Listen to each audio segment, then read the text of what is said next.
pleasure. Is it working? Is it working?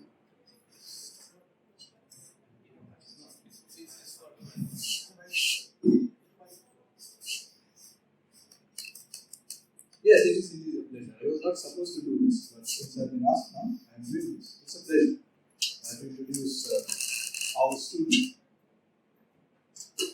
Suvendu. Let me begin from there. As the display says here, that Suvendu teaches and researches in the University of Florida. That itself is a big, huge certainty. Right? The second is, his area of interest is postcolonialism and something very specific, right? Postcolonial times and medicine, right? And then, Suvendu studied here in his undergraduate days, I think between 2009 and 2012. The last batch of students before the college became autonomous. The next batch were students from the autonomous colleges. And then he did his postgraduate from Ghatak, and he's realized that he is now in Florida. This is a brilliant story, right? And one thing which you need to emulate. Wait, there is something to emulate already. You see here, somebody standing before you from University of Florida, who was a student of this college, now on this side. A few years back, he was on that side. Now he's here. That should itself be an inspiration. Right? The other thing that I would like to say about Suvendu is the way he has worked himself up to this position where he is now. And the last thing, which is about myself. He's a brilliant student and no match for him. But I have one small thing which makes me proud. I was one of the referees to introduce him in the University of Florida. I leave this chance to him. Thank you, Suvendu. Thank you so much.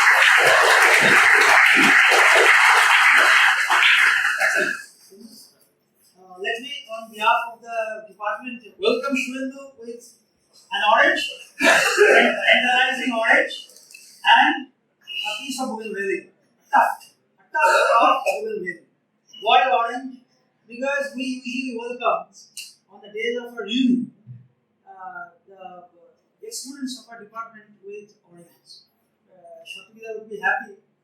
In fact, she expressed in the last reunion his mild annoyance. Anger orange. Tie orange ব্যবস্থা হবে. At least to begin with the symbolically, say we'll begin with the intellectual star on the horizon. Suvendu with is orange and a tuft of bougainvillea. Right?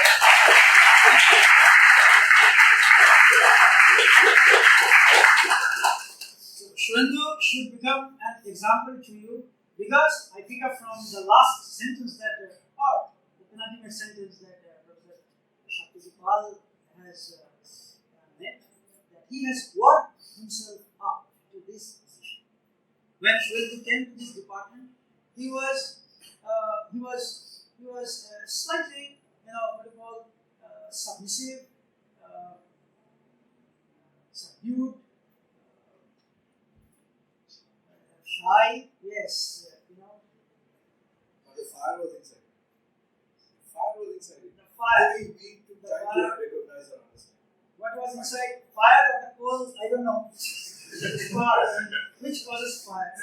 But gradually, Suvendu has become, a trailblazer for many of us. In fact, here, I think he's a fan of Suvendu. He's also here from Ghatak University. No? No. Anyway, he has many followers, I know. He has many followers, alright, who want to hear Suvendu talk. In fact, they have asked Suvendu to arrange for such a recording so that they can hear it later on, alright. So we are happy that Suvendu is here.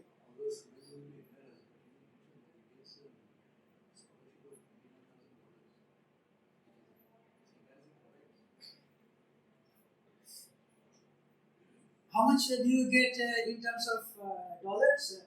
Am I getting roasted? Right? Anyway, Suvendu deserves whatever he gets. Right? I think, what's the time? We are 15 minutes left, which means we will end up at 1:50. And then we will go for a break, we will go for lunch, you also have your break. We will again come back at 2. Alright? At 2 we will begin. Thank you. Our professors of the department, Professor Dibakar Shortcut, Professor Birishad Murmu, and Professor Abhishek Pal, they are also present, and I welcome everybody. That's the students. Your attendance will be marked. Alright? That's the ominous last sentence. Okay. Thank you so much. Really kind introductions, and as they said, I was on the other side of the podium just a few years back, and I was quite shy and all. So, but anyway, so let's get into the lecture right away. So let me first explain the way I have structured these two lectures. As you see, the first lecture has more slides and more what we can call lecture content. So I exposit the ideas, the argument, examples. And the second one, which is after the lunch, medical humanities and postcolonial review, that has more of a conversational structure. So I have a series of questions. I have certain cues and all, but I want that lecture to be, or that part of our conversation today to be much more interactive. And please keep your questions even from this part of the talk for the second part, because I will engage in those.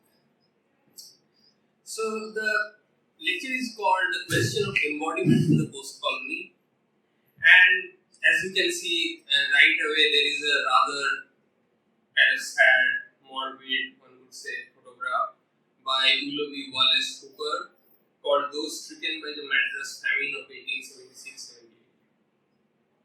And one can easily say, okay, so this was a disastrous famine where millions of people died, which was only one among the many colonial famines and epidemics with truly catastrophic mortalities.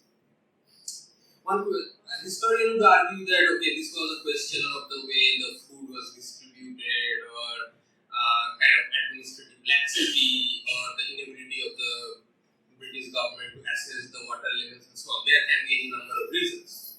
But we would ask this question in a more philosophical manner.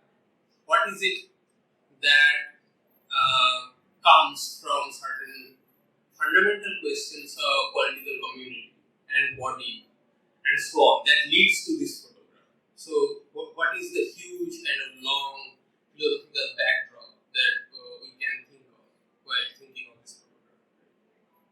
So we have to, let's begin with working definitions. What is embodiment? It's a very interesting choice. I mean, why am I not calling it the body? Embodiment is a noun made up from the verb form of body, right? Embody. And it suggests bodies as actively engaged entities and thereby materializes an idea. So even when we are talking about the body, after all we are discussing an idea here, right? When we came to this lecture hall, we had all sorts of experiences in the body, maybe in the auto rickshaw when you were kind of jostling with someone to get on, or you were kind of trying to avoid a drain while walking, all sorts of things. You were trying to avoid bird poop. So lots of different triggers which could easily invade our integrity or sanctity or whatever of the body that were present. But at this moment, when we enter this hall, we are primarily talking about ideas. That's why it's embodiment. So it is a bit tricky. There is no real and very easy access to body. You have to go through these ideas to get into the idea, get into body in some sense. Right? What embodiment also does, it naturalizes a political community and occludes the historical processes that go behind it. So we see that, okay, so certain bodies are supposed to do certain things, right? Like professors are supposed to have this kind of a sweater and sit in an AC hall or whatever, which is not actually today, they're not using that. I have a cold, but we operate in a certain kind of space, as opposed to that a person who is selling vegetables on the street is operating in a different kind of space. So there are all these different ways that bodies function, which are naturalized, which we think as very natural, but there are historical processes behind it. And then the last question is even more tricky. It's from Marx. Marx asks in this treatise called Economic and Philosophical Manuscripts of 1844, it's available on the internet. The forming of, and he says, and I quote, the forming of the five senses is the labor of the entire history of the world down to the present. Unquote. So although we think that our sense perceptions are the most intimate, most personal, subjective things that we have, even those things have history. And that's why they are so difficult for us to decipher. And then the other concept, post-colony. Post-colony, the name might immediately suggest that, okay, post-colony is after colonialism, but that's not the case. It's not simply what comes after colonialism. It's a state. That's why post-colony, right? It does not give you a sense that. That's why I'm not using post-colonialism, although there are other reasons as well. So it presents a state where there is a sense that colonialism is not simply in the past. It's not simply a relic, quote unquote, or leftover. All these are words used by Anne-Laure Stoller in her great book Imperial Delivery. But, and I quote, an active process, a vibrantly violent verb, which is to say, well, let's say when we go to the college street, we have all these kind of colonial era grand buildings, and then we have all these bookshops, some encroachments. So there are layers and layers of history upon the space. Right? So when we are thinking about post-colony as a site like that, then we'll have to think of the active processes that constitute the post-colony at that very moment, rather than just thinking of in terms of what is the leftover of history or what is the relic of the history that still survives. And then post-colony, the word post-colony has been used most famously by Achille Mbembe, who is a great African philosopher, teacher in South Africa, in this essay called Provisional Notes on the Post-colony, although he also has a book called On the Post-colony. And he says in the post-colony is in some sense really marked by the body. So many of you have heard in your post-colonial classes that post-colonialism is all about the discourse, right? The imperial discourse, and then someone critiques it, then someone critiques the critique, and so on. But here we talk about the body rather than the discourse, and there are reasons behind that, which will become apparent soon. So what happens in the post-colony is the body itself is the principal locale of the idioms and fantasies used in depicting power.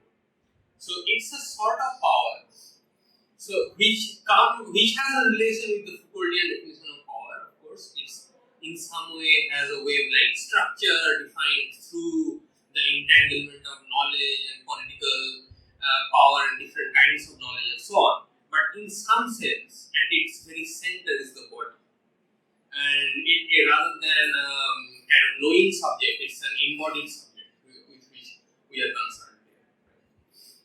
Now let's look at some really hilarious and thought-provoking quotes from Midnight's Children. I'm provocatively calling this slide Midnight's Noses, Pigments and Spittoons instead of Midnight's Children or Midnight's Discourses.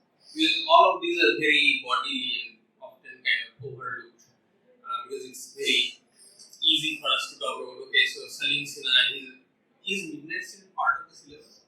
Yes, in the event. Okay, so for some of you the text is very familiar. That's very good. So this is a quote. I am Salim Sinha, snot-nosed, stained-faced sniffer, unquote. If you know the story, he is the illegitimate child of Method, who is the colonial officer, and Juanita, who is the wife of a street singer, and then after passion and so on, then he is adopted in a different family. But what is really interesting for us is somehow, even though there is no biological connection, he has a similarity in terms of the physiology of the nose with his adopted family. Okay. So he somehow inherits the nose and the knees of the family's great patriarch, whose name is Adam Aziz. And I quote, nostrils flaring curvaceous as dancers, Unquote. That's the description of Rushdie uses. He got stabbed in the back recently, and you know that.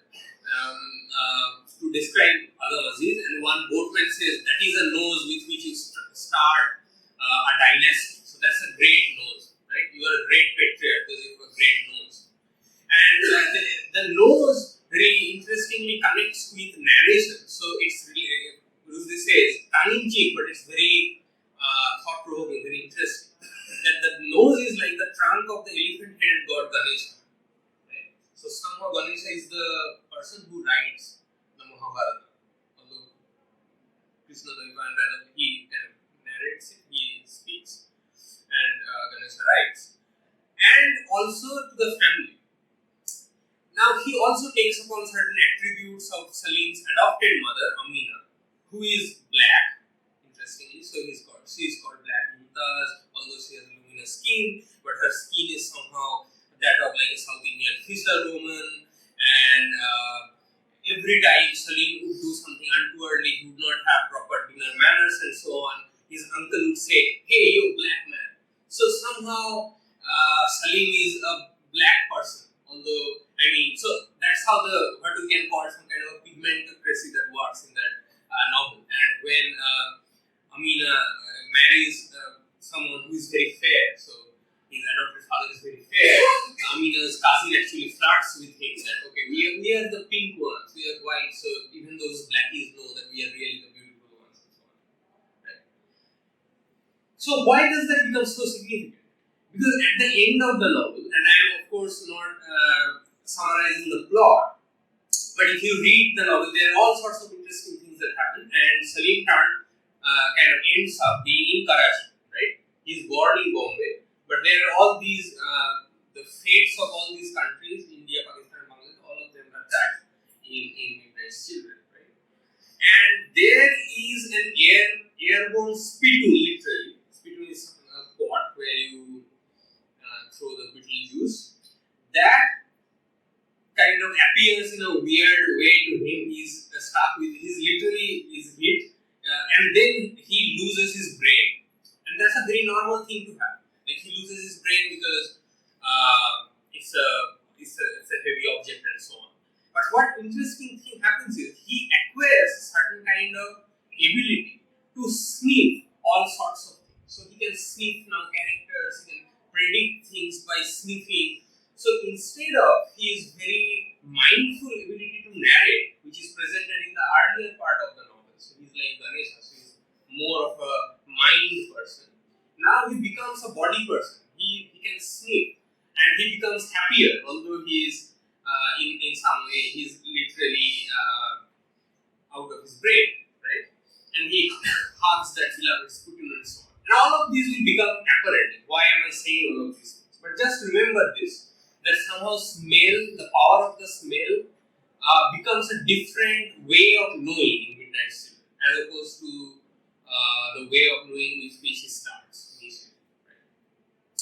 And then there are some quotes from Kurzweil's great novel, Waiting for the... All these novels are must read. If you want to know postcolonial studies, the very basics, I would suggest that it's better to read these novels rather than just read lots of theories. Right? So this is a long quote, but a very interesting and important one. Here, the magistrate kind of makes love with an indigenous woman who is captured, and that's what he thinks about her body. And I quote, "With this woman, it is as if there is no interior. So she is all surface, only a surface across which I hunt back and forth, seeking entry. Is this how her torturers felt, hunting their secret, whatever they thought it was?" Right? So I'm not going into the quote anymore. So somehow her body is like a map, right? And we would see, if you read a lot of even critical literature, like there is a very famous book called Imperial Leather by Anne McClintock. There, McClintock uses the idea of why the map becomes a metaphor for the body, and the body becomes the embodied map, and so on. All these connections are there. In Midnight Children is a very interesting novel. I'm not a huge mad fan of Rushdie. I think many of his later novels might be slightly whatever. But Midnight Children is an absolute masterpiece. So you should really read it closely. There are lots of, it's a storehouse of ideas. So here Salim is assessing his teacher, Mr. Emil Zagallo, who, and I quote, claimed to be Peruvian and was fond of calling us jungle Indians. So here there are two groups of erstwhile colonized people who have really racist ideas about each other. So this teacher thinks that these are jungle Indians. I am more civilized than them. And then the students don't spare the teacher either. So, and I quote, we called him Pagal Zagal, crazy Zagallo, because of all his talk of Yamas and conquistadores and the Pacific Ocean we knew, and with the absolute certainty of rumor that he had been born in a Mazagang tenement and his Goanese mother had been abandoned by a decamped shipping agent. So somehow he is related, he is like a, within quotes, bastard child of the conquest, the Spanish conquest of the Americas, who has turned up in Bombay. Because there are also all these connections with the Portuguese Empire, right? Because initially we know that Pope divided the world into two halves, and he said between the Spanish and the Portuguese, and he said to the Spanish, go to the west, and whatever you find, that's yours, and to the Portuguese, whatever you find in the east, those are yours. So that's why Malacca and all those kind of places are Portuguese colonies, and Brazil is the only Portuguese colony in Latin America. The rest are Spanish ones. But then now we have got another idea, right? That maps are bodies are somehow related. So just keep these things in mind. We have got that somehow body can be an alternate mode of knowing. We have also got an idea that bodies and maps are interrelated. Let's move on. Now we will get into the real intellectual stuff. Till now you might be thinking, what is this? It's just some quotations from books, but no, I have some stuff that will give you a headache. Be assured. So here are 2 points that I have pulled from Plato and Aristotle, which in some way everything about Western philosophy and critical theory in general starts with the Greeks, right? So Plato has an idea of the body socius. I'm not calling it social body for a very specific reason, but somehow the society is structured like a body, and the body, the organs of the body are identified in terms of the hierarchies of society. So Plato thinks that, and I'm sure you know from the Republic, that there is no way we can access the ideal, the universal, the abstract form in this world, right? Because what body participates in form. It's a very specific word that he uses. I mean, it's translated as tries to move from reality and so on. But it's the more specific idea is that body is some kind of a matter that participates in form. It's like a soap that has some kind of a stamp or some kind of a wax stamp, right? So it has a stamp. The body has the mark of the soul, but it's distorted. It's not ideal. It cannot be conceived in its true form, right? So that's what he thinks of the body and the mind, and the mind and the soul are interchangeable in Greek philosophy, unlike Indian philosophy. In Indian philosophy, there are 3-part division. So on the one hand is the body matter, and the other hand is the soul mind form. And the souls can migrate from one part of one body to another, medium psychosis. I'm sure Arjuna referred to it while teaching Macbeth somewhere. But in Timaeus and laws, so more kind of Plato's treatises which are more dry but more concerned with political theory. Unlike Republic, Republic is very philosophical, although it appears that it's a political commentary, but it's not.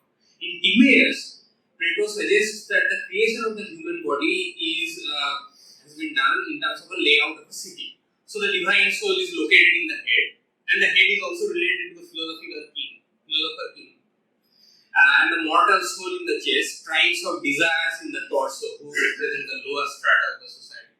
So you might be reminded of Manusmriti a bit here. For very good reasons.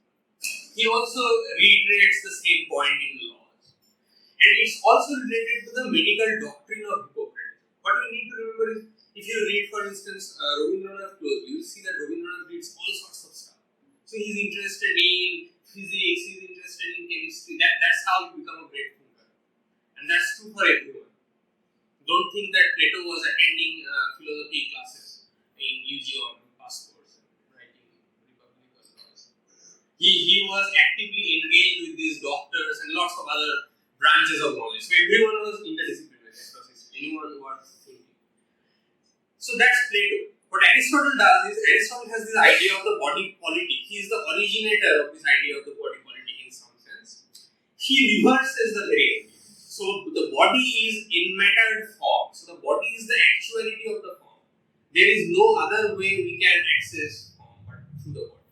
Because he is also a biologist and Plato is a mathematician. So they have different kinds of approaches. So basically, we don't need to get into all these details. You can go into the slides. What he basically says is, our body is the only way we can access the idea, right? So that's the main point that we need to remember. And somehow, the political community is also structured as a body where the whole is always greater than the parts. The same as his theory of tragedy. It's always the whole which is greater than the part. So somehow the whole political community is conceived as an organic body, which becomes a really powerful metaphor and a very powerful idea throughout the Middle Ages and the Renaissance. So that's why we see all these things about the king's bodies and kings having two bodies, biological and political and so on. Right? So I'm skipping the Middle Ages because I'm sure while teaching Macbeth, Arjuna has talked a little bit about it, and there are kings, two bodies and so on, which you can look up, you can read Quentin Skinner. And I will jump right into the Enlightenment, which is the big. In the banquet scene, the banquet table represents the body. Right, absolutely. So, and they drink, as you said, they drink from the same vessel, so they become part of the same body. And it basically comes from the Christian idea of transubstantiation, like partaking in Christ's blood, right? And that's how you play your loyalty.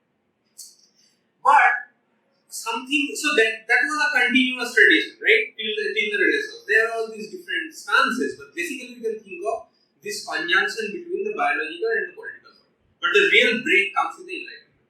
Because Descartes, he tries to found philosophy, to posit philosophy upon the mind, so that it can become truly universal. And everyone can have, we have all different bodies, we come from different strata of the society, we have all these hierarchies in the real world. But as we enter the realm of philosophy, somehow we want to be equal, right? So he says, cogito ergo sum in Meditations on First Philosophy, I think therefore I am, and tries to build philosophy without any prior assumption on the plane of the mind.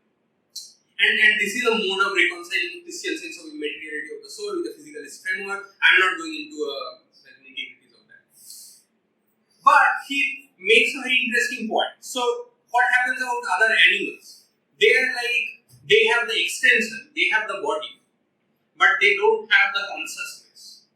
So, they are like automata. They are like, they have the God's design implanted within it, and their body just functions mechanically, going about its purpose, without making any real true changes. That is the mainstream argument. But actually, Descartes was also very invested in biology, like Plato and Aristotle. So he has this book called Treatise of Man, which he published much after Meditation on First Philosophy. And he makes a very interesting point. He tries to connect the body and the mind through the pineal gland, which is at the back of our, at the conjuncture of the head and the spine. Right? And he says this is the principal seat where soul exerts its power upon the body and shapes our thoughts. So that leaves a question about which many people have debated. So are humans some sort of philosophical zombies? So are we also seized by ideas which then kind of work through us, and we also function like an automaton? So that danger is also there in Descartes. So now we have got the philosophical foundation of this whole mind-body debate. Now we look into the political nature of it, because we got a little bit of it while talking about Aristotle and Plato, but much of that changes in the 17th century. Why? Because of English Civil War and the republicanism and the new state. The state is being founded, right? So for the first time, there is a sense that the state represents the common will as as well as the common body of the citizenship. And it's not just dictated by some kind of an enlightened king. So in 1651, Hobbes, who is a very great, most important political philosopher before Marx, I would say, he writes this book called Leviathan. And this is the picture of the Leviathan. This one. And who is the king? And he's like the head of the people. And he's connected with the body of the people through social contract. So it's like the pineal gland that connects the head of the state with the body of the state. And although the head is paramount, in some sense, for the first time, it's accepted that it's not a natural relationship. It's done through social contract. So it's historical. So there is no divine right of the kings. Somehow, people have invested power in the sovereign. But the next treatise I am going to talk about is a much less known treatise. But why is it important? Because it locates the body of the citizen in the colony. It's called the Commonwealth of Oceania. And it's by James Harrington. And there were all these books about the southern continent, Oceania, utopia, lots of utopia about that, because it was supposed to have some sort of an ideal returning republic which is isolated from the world and so on. And he has a very concrete biological model of the political community, and he draws upon the circulatory system theory of William Harvey, and he calls it political economy. And he literally uses very strong kind of biological metaphors. So he says a model government, and I quote, must embrace all those muscles, nerves, arteries, and bones which are necessary to any function of a well-ordered commonwealth. Right? So we need to pull up the strength of all sorts of citizens because they have all these different parts in some way. Why is that important? Because then that leaves a question that somehow the artery or the uterus or whatever, like any part of the body, all of these have some thinking, all of those have some thinking function too. All of which will become clear why these things are important. Just keep that in mind. That body now has some kind of political agency in the 70s. Now, I'm going to discuss a really interesting philosopher very briefly, Immanuel Kant, who is the next big name in the Enlightenment after Descartes. And if we read the very well-known books of Immanuel, he is extremely obscure and difficult to read. But if you read Critique of Pure Reason, much to your pain, you realize that he is very concerned with the mind. He says all these things like equality is based on some kind of reciprocal ethics where you are investing in someone's idea of freedom and so on. So let's not go into it. But for us the question is, what does Kant think about the body? Right? Because that's the main question that we are pursuing through all these questions. And he very interestingly hierarchizes the sensible body, because he thinks the seat of reason and the seat of law is the mind. So what does the body do? Body still offers some kind of an intuition, some kind of a map, but its senses are hierarchized. So the noblest of the senses is sight, and the sight is also related to the European. So the European is like the sight, it's like the Plato's head in some sense, although now it has become racialized. And in the bottom rungs of those senses are smell and touch. Touch is absolutely at the bottom of it, and senses is the penultimate. And while explaining the disagreeable nature of the smell, he makes a very racist comment, but it's very important to note.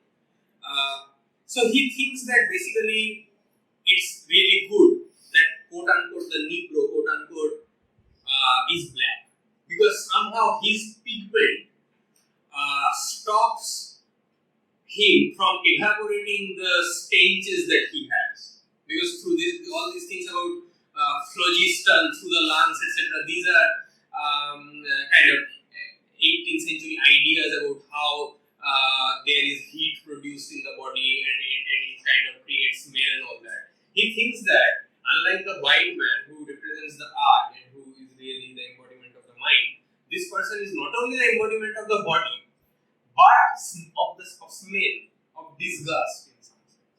Right? So there we have a conjunction between colonial anthropology and philosophy that is being established at the very heart of the environment. So one might ask, so are all these European philosophers racist? Is there any kind of someone who has given us very different kind of model? I will talk about that later. I will come to this slide later. Actually, the structure is not right. But now comes Darwin in the mid-19th century, who gives us the idea of the evolution. So India becomes a very important theater where all these races are intermingled. And as you can see, there are all these books about phrenology and physiognomy which are coming up. And of course, Sukumar Rai is making fun of that. All these are very tacit and sarcastic references to phrenology. But what is for us to remember, what is very important for us to remember is India is very important because India is considered to be a land of degenerate Aryans. And there are lots of people who are talking about it. Starting from William Jones to Holbrook and so on. Earlier they talk about it in a more philological manner, so how Sanskrit is related to Greek and Latin, and later it gets more and more, it acquires more and more biological and racial idiom. And here Darwin is saying this, and I quote, hundreds of imperceptible gradations may be traced from the black squat tribes of the mountains to the tall olive-colored Brahman with his intellectual brow, calm eyes and high but narrow head. So like the Brahman is somehow a little bit like the European, although degenerated. And quote unquote, the tribes, they are like the Aborigines, right? So they should have different laws for them. And all these things are naturalized within the colonial law. So in other words, it's also important for us to remember is that the high philosophy, and Darwin is not just your homespun racist, because he has really complex idea about how the body mutates and evolves in the origin of the species. But when it comes to its application in terms of creating apparatus for administration, it requires a different character. So we need to read philosophy across those levels, how it's practiced and how it's conceived. Right? And then I have a quote from this doctor, he's very famous, J.R. Martin, he comes in my dissertation a lot. He says a very interesting thing, because Indians are suffering from all these epidemics a lot, especially malaria and cholera in this period. He says that Indians have, and I quote, aptitude of all substances to pass from the inorganic to the organic, unquote. So it uses a very kind of a chemical and microbiological vocabulary. But what it basically says is their cell membranes are unable to resist the force of nature. They are more feminine. So these forces invade those inorganic things become part of the organic because of their laxity of frame. And there are all sorts of reasons, and even social reformers jump into it. So Trilokana Mukhopadhyay would say that because of early marriage and overuse of the sexual function, their bodies have become really lax, and some of which you can even read in the books you get here about celibacy and continence, which also has the same ideas behind it, that somehow you need to be continent sexually to keep the frame, right? So what does all of this create? Now we will go back to our questions. Why the famine happened despite all that great, all those lines of great philosophy? There are no reducing Immanuel Kant or Darwin or those people just to those basis ideas. So there are two aporia which we can identify. One is the materiality of what I am calling materiality of identity and identity of matter. So how far identity can be dissociated from materiality, or even if we call ideation or the thinking of philosophy, right, the very nature of thinking, how far that can be disembodied, or is it embodied thoroughly? So here is a quote from Fanon's Black Skin, White Masks, and this is a book that everyone should read who has some interest in postcolonial studies. And Fanon comes to Europe after he learned psychoanalysis in France, and he practiced in Martinique. But when he returns, he has this really interesting observation.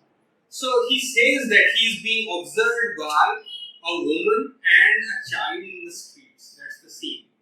And the child starts crying. The child is frightened by his presence because it's the big black man who is really frightened. So what happens in that moment? And I quote. He says that his whole self transmutes into an object. A slow composition of myself as a body, sealed into a crushing object, becoming an object in the midst of other objects.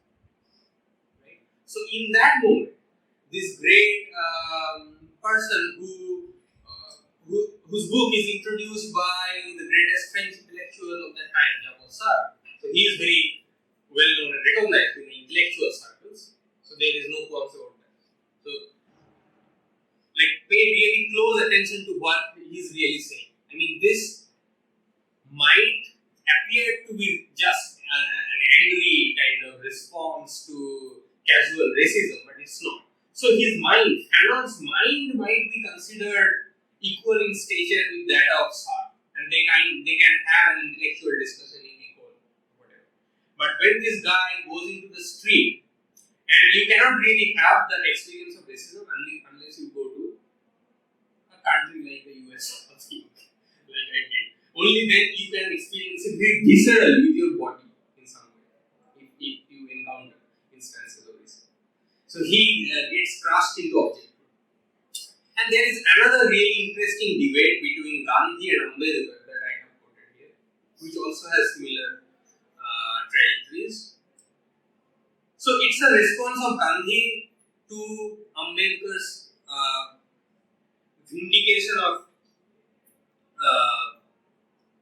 annihilation of caste. Gandhi responds to it by writing this essay called A Vindication of Caste in Haryana. And what he is saying is, he is drawing upon the notion of idea. That okay, if we really closely read Manusmriti, some people even might argue, like Patrick O'Leary does, and lots of great theologians does, that we can understand it to an extent at a philosophical level differently. That the callings of a Brahmin, and this is a quote from Gandhi, the callings of a Brahmin, spiritual teacher, and a scavenger are equal, and their due performance carries equal merit before God, and at one time seems to have carried identical reward before man. So somehow the Varnashram system, it has degenerated into a very into literally casteist social practice, but somehow at the level of idea, the body and the mind are equal, or different kinds of bodily practices can be equal, right? So you can go to a temple and do puja, or you can be a manual scavenger in the street. Somehow both these practices of the body are equal. Philosophically, that's what Gandhi says. And what for us is interesting to note is Ambedkar is not refuting Gandhi in terms of his knowledge of the philosophy. He is not saying that okay, this is something you are misinterpreting, but he is making a very original point, that the same that Aristotle made in some sense, that because we have to concern ourselves with the enmattered body, right? Like enmattered idea, how the idea has manifested and not the idea itself, that creates the problem. So, and I quote, for in India, a man is not scavenger because of his work, he is a scavenger because of his birth, irrespective of the question whether he does scavenging or not. Right? So, something very essential gets tied to the body. Right? There are certain associations which becomes part of the very atoms of the idea that constitute the matter, which cannot be dissociated. So, that's aporia number 1. Before we go into that more concerns the post-colonial, as you can see, a country like India. So anytime you read a post-colonial text and you just bash the British, which you should do, we need to also think of this other longer and arguably much more pervasive structure of inequality, caste. Because and there is no way really to, I mean, I'm not talking about these things because I'm not really qualified to talk much about caste because I'm not a scholar of caste. But whenever you talk about biology or body seriously in the post-colonial context, there is really no way of dodging the question. It's really fundamental. We need to remember that. So if you need to really seriously engage with it, you will have to engage with it. Now we'll go to the West again and bring in the question of gender in some way. So there is one guy, Maurice Merleau-Ponty, in the Western canon itself, and he's a great follower of Kant, who in some way gives us an idea of an embodied philosophy, right? So it's a very different kind of philosophy that he wants to create, and he's not much followed. I mean, after Merleau-Ponty, unfortunately, there comes the great fashion of structuralism and post-structuralism, which again takes it back to the realm of the signifier, the realm of the semiosis, realm of language, rather than engaging with the question of body in some sense. So, Ponty argues that the only, and I quote, unjustifiable certitude of a sensible world and thereby the only unjustifiable certitude of philosophy can be body. So, thereby he inverts the Cartesian model of thinking from the mind. And how does he conceive the body? He says that the body is at once sensible and sentient. So, it responds to senses, but it also does back to objects. So it also does something active. That's how body functions. Flesh and chiasm. Chiasm is a very interesting idea. So he gives us an example of a handshake where two persons shakes hand. They are really kind of an embodied performance of equality or exchange is performed. And at some level, when two people are holding their hands, in some way, do they become one hand? Do we even know where the flesh of one person ends and where the other begins, right? So in the same way, if we, but in some way, the surface of the skin which touches, that's also the chiasm, that's also the differentiation that begins the self, right? That starts some kind of a nascent practice of self. And in the same way, if we go back, every time an idea is created by getting differentiated from one sense perception of the other, right? So here is water. It has a certain kind of liquidity, viscosity, whatever. It has a certain kind of shape because it's part of the bottle. So it's very sensory. But when we are thinking of the idea of the liquidity or the idea of the viscosity and so on, we are differentiating from its sensory nature, but that differentiation is never complete. That's why it's like the Derridian trace in some way, if you know about the trace. So the signifier and the signifier endlessly kind of creating loops, but in some way the connection is never lost in the idea of the chiasm. And here he defines the chiasm much better than I do, so I'm quoting him. And I quote, the idea of chiasm, that is, every relation with being is simultaneously a taking and a being held. The hold is held. It is inscribed in the same way that it takes hold. Starting from there, elaborate an idea of philosophy. It is the simultaneous experience of the holding and the held in all orders. Right? So at the same time, you are enveloping and being enveloped and connecting and being connected, and that's how actually, if we really think at an atomic level, that's how thought functions. Not by being cut off from one sense perception and being kind of working as a philosophical zombie, right? As they come to sense. Okay, but then there is another interesting aporia, which there is no way of evading, even if we follow the model of Merleau-Ponty. So, why?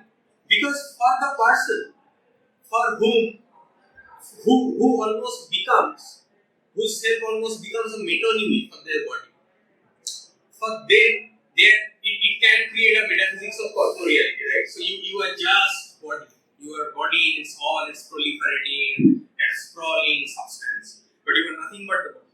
And here is a quote from Mbembe, from his critique of black reason. The black man is above all a body, gigantic and fantastic, member, organs, color, a smell, flesh, and meat. Unquote. So, how do you bring in a different kind of sense? Because then you will have to change the nature of what we understand as disgust, what we understand as fear, and so on. Because all those have been naturalized. Remember, Marx said that That's the really complex history, the complex of the senses. It's much easier if you think of the history of ideas. Then there is another important point that Luce Irigaray makes. I'm really sorry. I should write Irigaray here, and this is a quote from Irigaray, "The Invisible of the Flesh," which is a commentary on Merleau-Ponty. And Irigaray was a great follower of Merleau-Ponty and also his student. But he makes this really key critique. So, what is the unspeakable ground of philosophy in Merleau-Ponty? It's the way the biologically cells get generated. So the carnal and the maternal, which are in some way interconnected. And this is a quote from Irigaray. Maternalizing flesh, reproduction, subsistence there of the amniotic, placental tissue. So note how close to medical humanity this is. There is no other way of thinking about philosophy seriously without thinking of biology as well. Which envelop subject and things prior to their birth, this reversibility of the world, and I suggest some repetition of the prenatal sojourn. So every time a cell is created, every time you are sensing something, you are somehow in a closed economy of the utero. You are again back to that prenatal sojourn. And if you really want to think about it, then you have to think with that, right? And then these are all big ideas, but I am loading with all of those because they will be very useful in our second part. So bear with my piling up of complex ideas. Here is a really important book by Gopal Gu and Sundar Sarukkai called The Cracked Mirror. It's about the caste. So Sarukkai makes a distinction between two kinds of caste. One is Sparsha and the other is Sangyog. Both can be called touch or contact. But how are they different? And I quote, if two bodies are in contact with each other, then that contact is a symmetrical relation, like the handshake. Each body is in contact with the other. However, in the case of touch, there seems to be an asymmetry, since the person who touches is at the same time not being touched by the object. So necessarily when you are touching something, it's not a given that you are also being touched. So it's something that it can be a repulsive touch. It can be a touch that retracts. It can be all sorts of, or it can be a touch like you do to যখন মানে সেই আরতির পর প্রদীপ ঘোরানো হয়, do we really touch it? এবং কেন touch করি না সেটা আমাদেরকে খুব ফিলোসফিক্যালি চিন্তা করতে হবে, কারণ ওটার মধ্যে যে পরিমাণ আইডিয়া is যে you can take heat from it, but don't put your hand in the fire for all sorts of things. Yeah. So here is the kind of the basic end of my presentation. I end this talk with lots of questions, as you can imagine, as you must have. But what we will try and do in the second part is we will try to think with the body, right? And don't think that Indian philosophical system does not give you an idea. I have talked about Merleau-Ponty and so on because that's more customary in postcolonial studies. You are supposed to quote elite French philosophers. But if you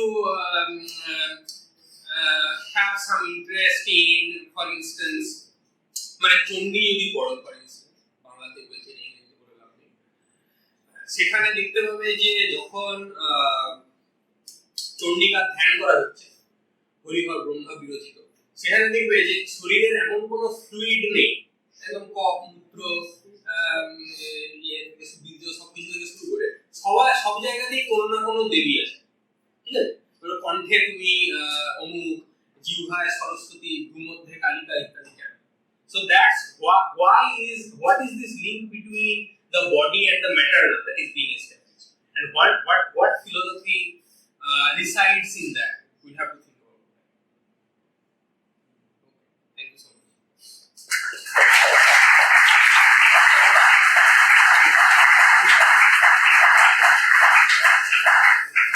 Suvendu, it is 6 minutes past 1. We still have some time. Okay, so round up at 1:15.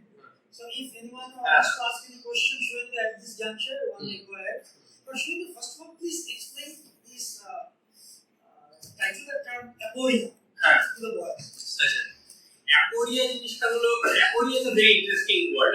It has two different meanings in two different meanings. So in rhetoric, aporia means a turn of speech.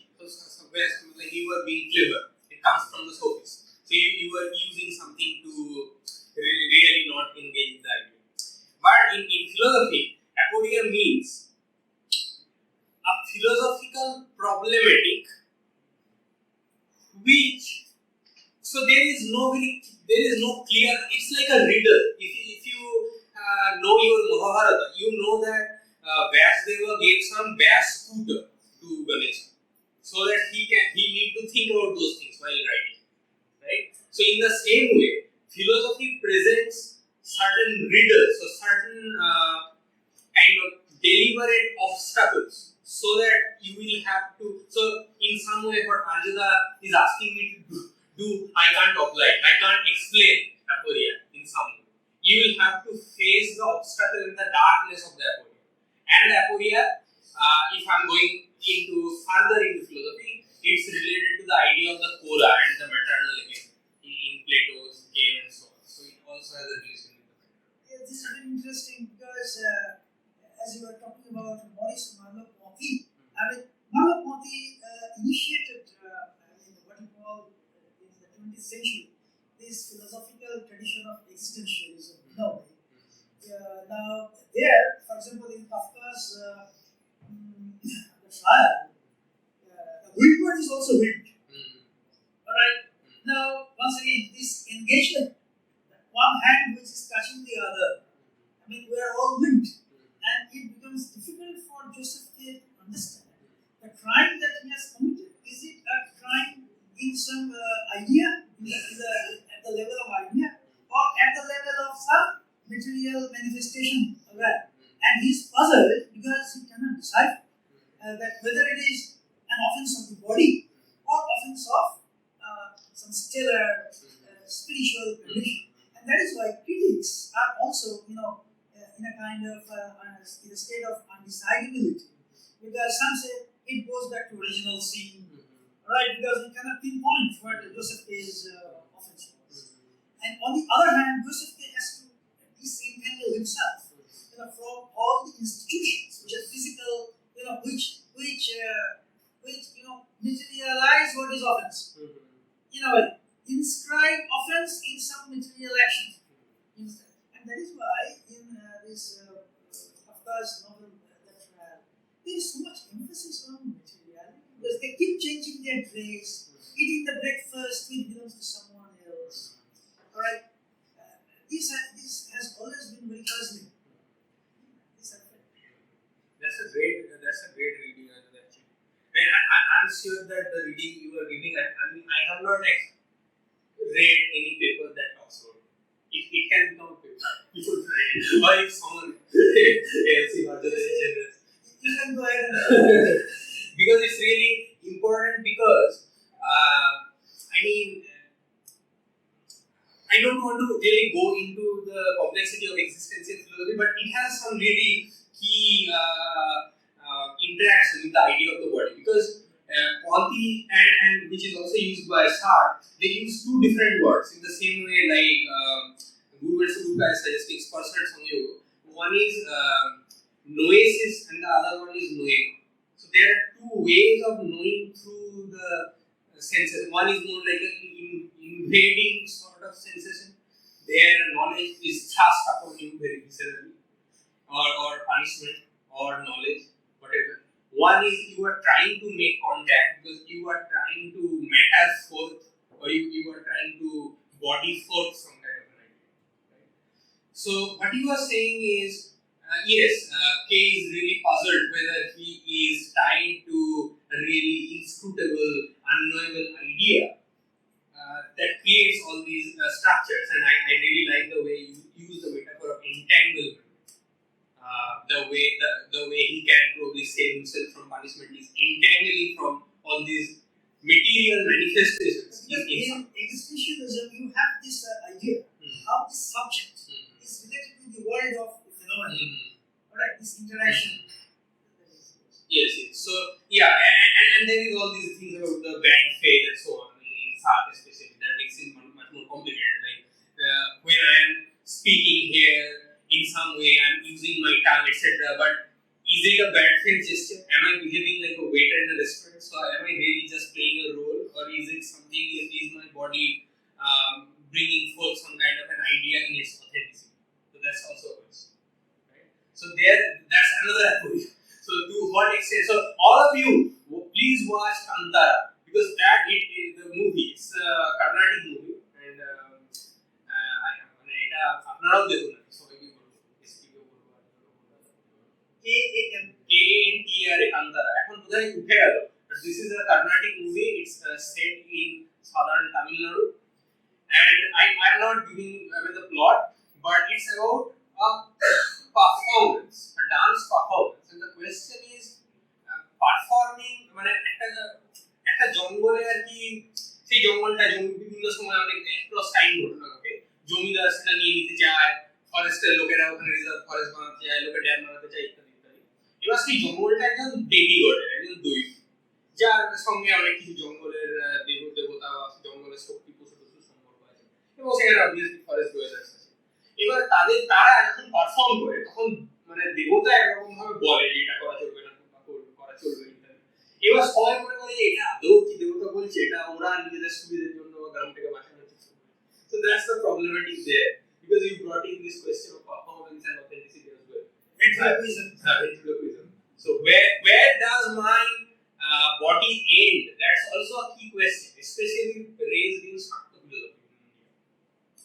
Does my body, ওই যে শেষের দিকে মানে আবার আমি খুব একটু religious vocabulary use করছি, but for the purpose of critical philosophy, because there is no reason why we should not use it. ওয়েস্টে আমরা যদি ক্রিশ্চিয়ানিটি থেকে ফিলোসফি তৈরি করতে পারি, তাহলে এখানে কেন করবো না?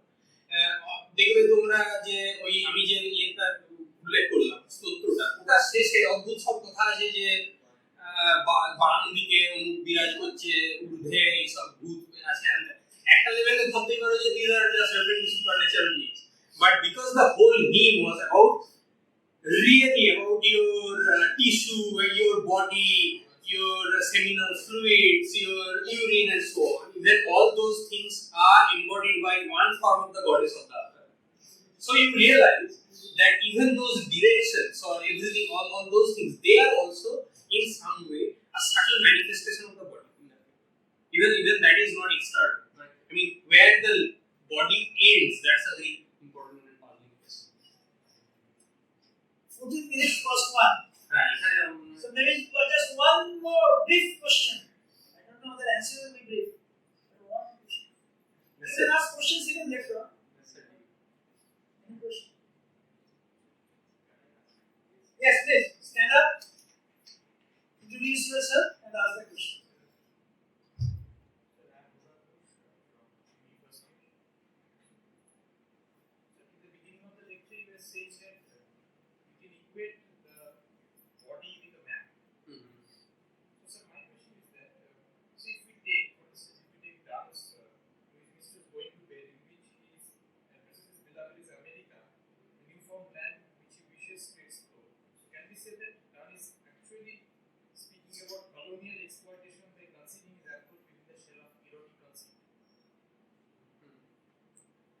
I mean, it's in a way pretty obvious, the use of the name America and so on.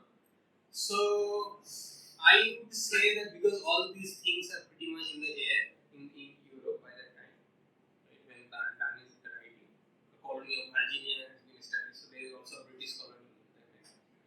So yes, and but the more interesting question would be, and I have not read that poem recently, and it's very hard for me to comment on a poem that is fictitious. So to what extent,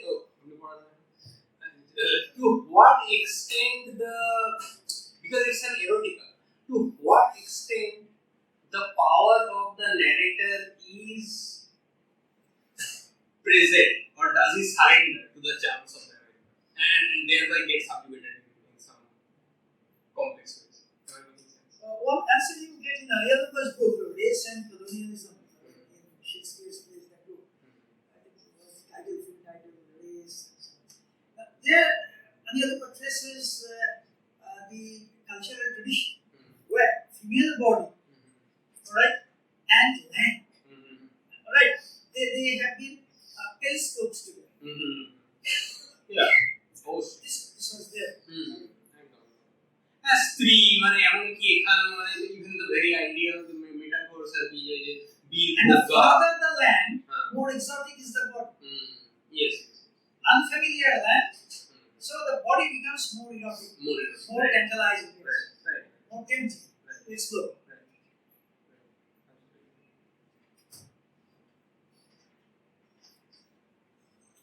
I think we have to shut our shop here.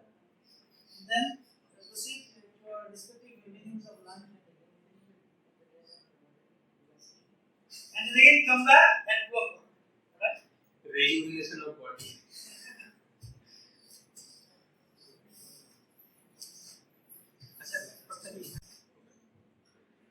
Okay, welcome back. So, the second part of the lecture is called Medical Humanities in the Postcolonial Milieu. And as I said in the first part of our lecture, that this part will be more interactive, and I will keep less of an instruction.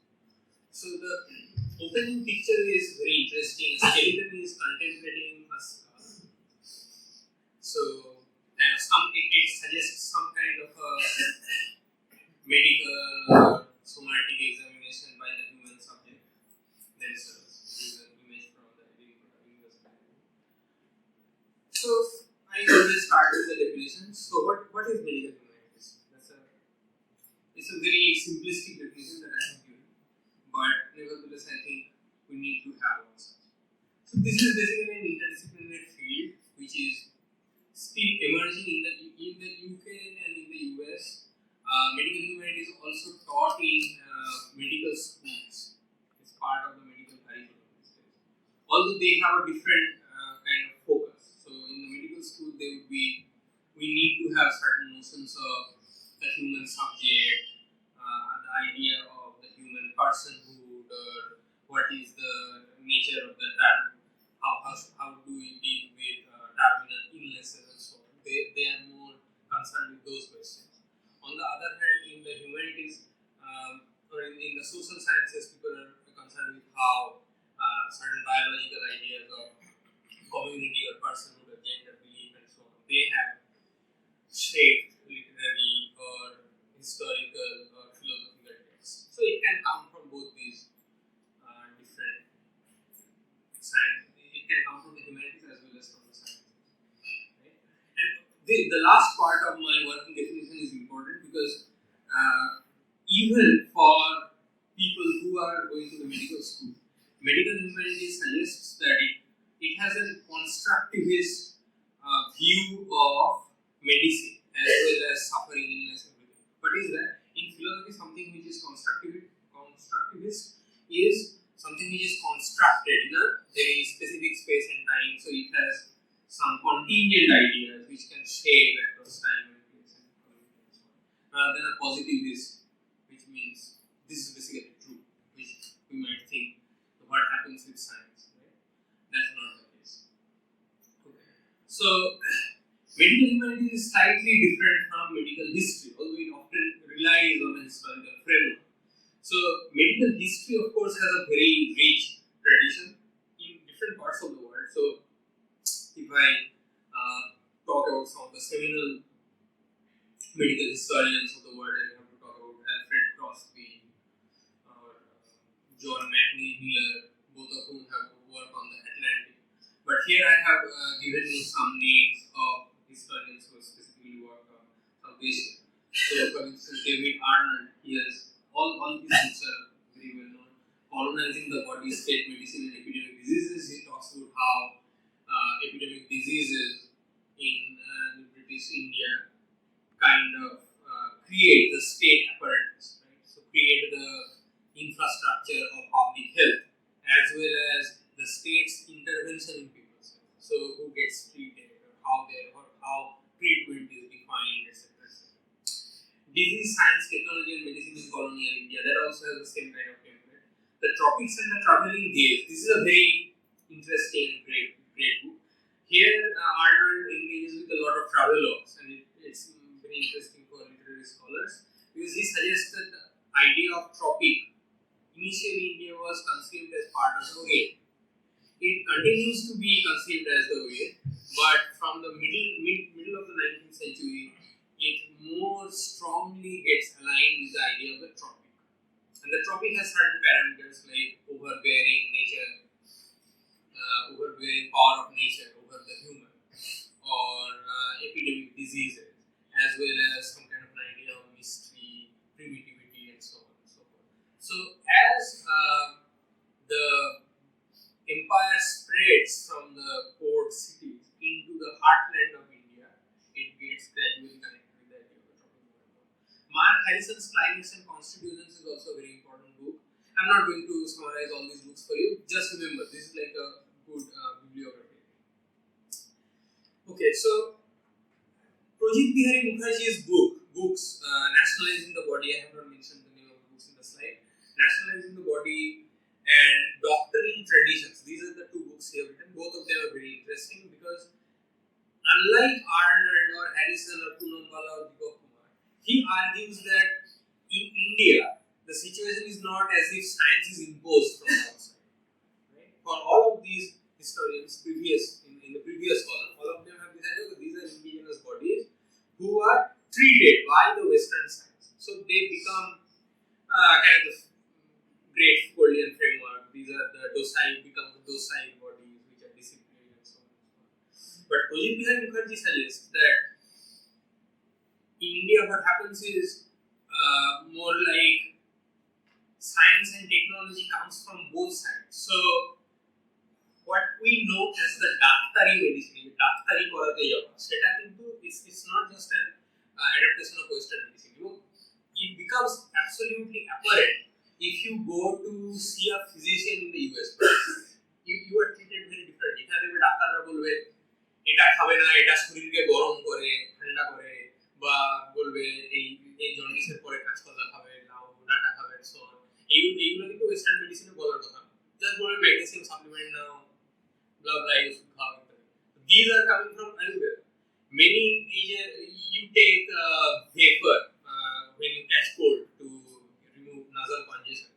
ওর কম্পোজিশনটা দেখবে ওর মধ্যে প্রচুর রকমের আছে, তো এইরকম ভাবে দেখা যায় এবং that is in a wider cultural sense there is a negotiation that is taking place because the first person who dissects the body, Madhusudan Gupta, he was a trained Ayurvedic physician. So he, in his books, the way he presents these ideas is not simply an adaptation of Western medicine at all. Then Shinjini Das's Vernacular Medicine, that's also a very important book. It kind of relates the beginning of the Swadeshi, or the self-reliant vision of the self-reliant nation, and the conceptualization of homeopathy as self.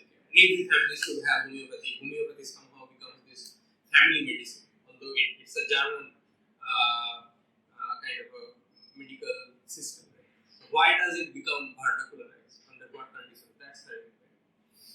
And then Rohan Debrai's Malarial Subjects is also very important, with which I engage a lot because I write, I think, on malaria, think about malaria.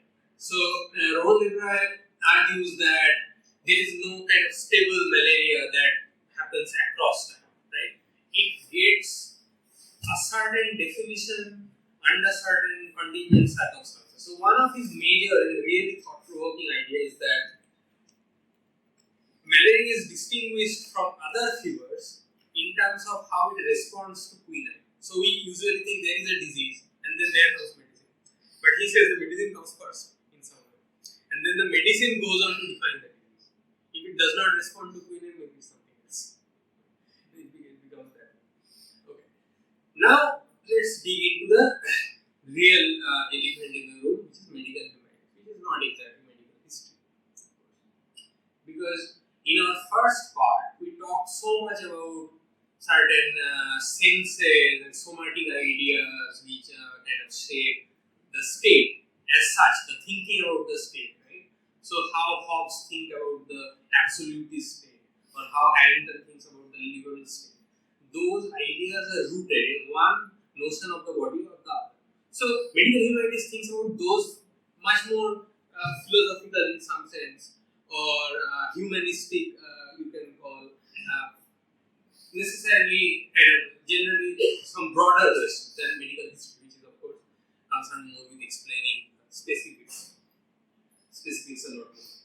So these are some of the key ideas of medical humanities. Medical humanities as a critical discipline is fairly new, although as I said, medical humanities is being taught, especially in the US from the 1960s in medical schools as well as, like, you need to have certain notions about human dignity to be a doctor, or doctors, you would find in conferences on medical humanities in the US, doctors coming with poetry, or they have some less narrative which they are trying to use as a mode of diagnostics, etc. So those kinds of soft medical humanities of course existed, but medical humanities is a critical, more philosophically invested discipline about which we would be interested because it would cause a headache, right? That kind of medical humanities is fairly recent. So you need to read Edinburgh Companion to the Critical Humanities, for instance, a key book, and as you can see, it was published only in 2016, so it's fairly new. Let's now talk about two major ideas in medical humanities, and I have been fortunate enough to interact a lot with both these persons because one of them, Pamela Gilbert, is my supervisor literally, and Priscilla Ward is also someone whom I correspond with quite a bit. So Priscilla Ward has this idea of the outbreak, which is a major idea. What does it mean? She has this book called Contagious: Cultures, Careers, and Outbreak Narratives, where she analyzes the structure of disease narratives. So when you read, for instance, Edgar Allan Poe's The Dance of Red Death or Bleak House, so many texts in the 19th century, 20th century, and so on, which have, or think even about, for instance, Bard's The Seventh Seal. So across all these, these texts are written in very different historical circumstances. They respond to etiologically different diseases. They have different thematic concerns. But is there some common theme that runs through all of them? Can you give me one such theme that comes to your mind? If you have read a text which discusses disease in some sense.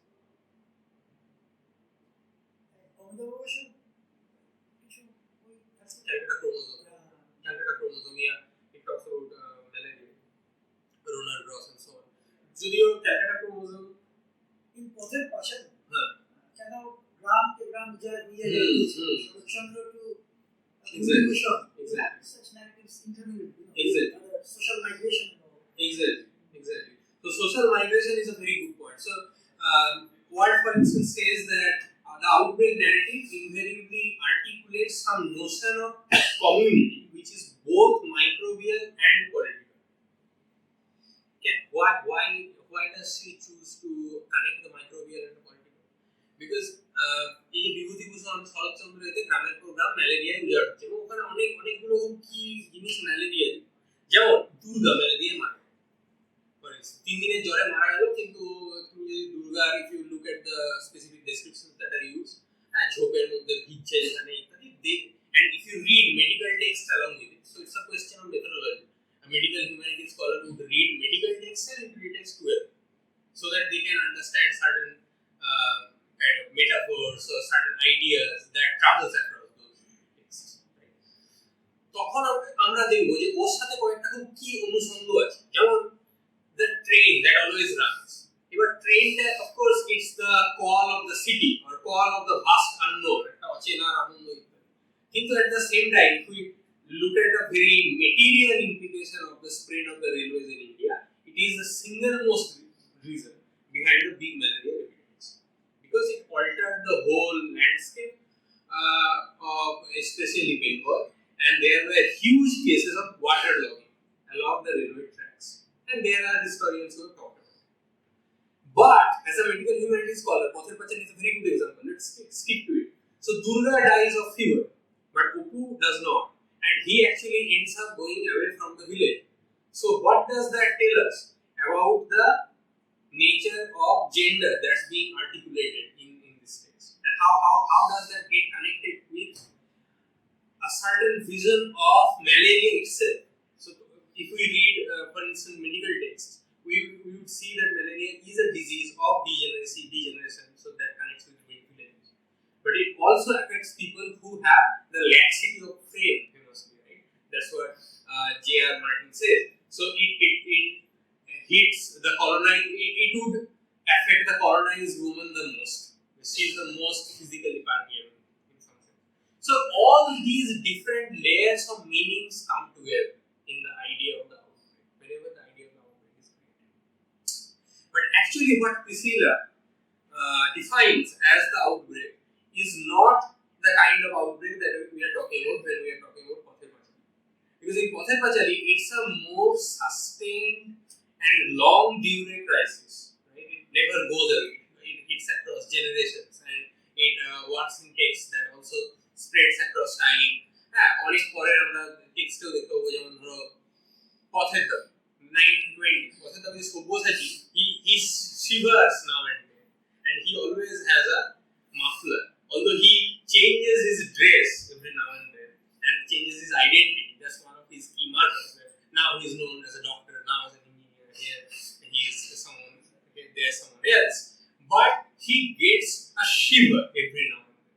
So malaria is now the part of his very embodiment, and the way the revolutionary masculine self is imagined is not someone who is immune to malaria, unlike the tough bodies of the colonizing masculine subject we see in lots of other previous texts like Philip Meadows Taylor, some of Kipling, although Kipling is a bit more complex. But certainly what happens in Pather Dabi is malaria gets internalized and embodied, but then you learn to literally make it part of your performance. It becomes a, that's why the police thinks, এই লোকটা কাঁপছে আর কি হয়, এই নিশ্চয়ই dangerous নয়, ওর হাতের মধ্যে গাঁজার দাগ এবং কাঁপে এবং he does not look very virile.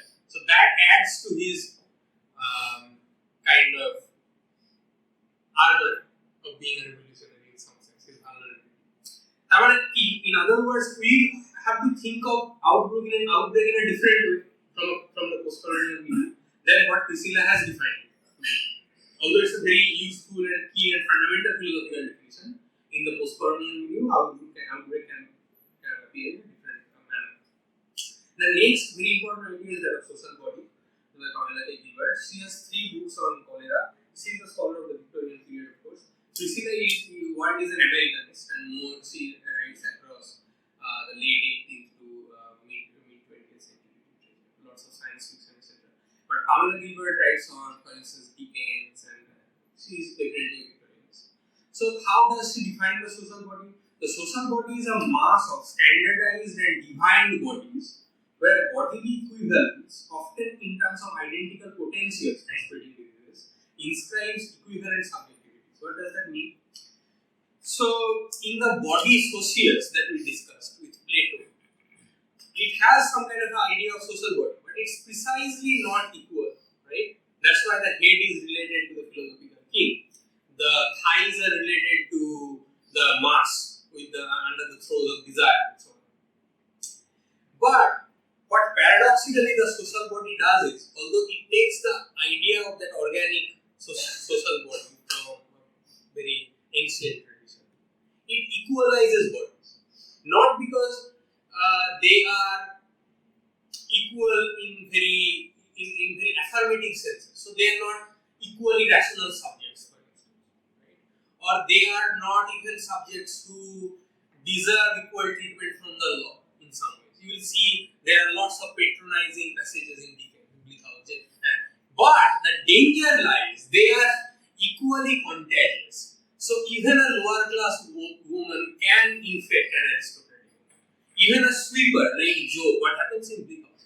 He is the narrative thread that connects all these social layers as he sweeps. He is spreading the disease, he is spreading literally the filth of London. And the filth of London cannot be chucked under, it cannot be hidden, because it will come to attack Chesney Ward, it will come to attack the seat of aristocracy as well.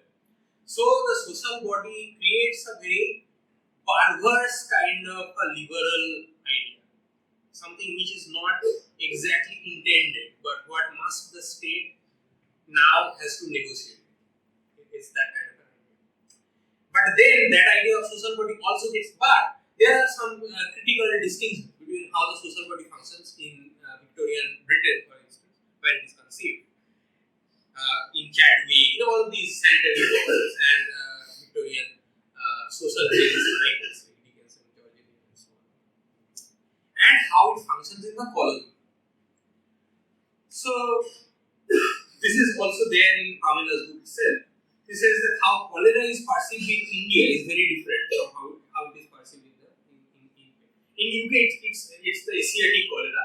It's literally, there are references like you can remember Henry Mayhew's London Liver and London Poor, where he says, therein lies the Jasor of London.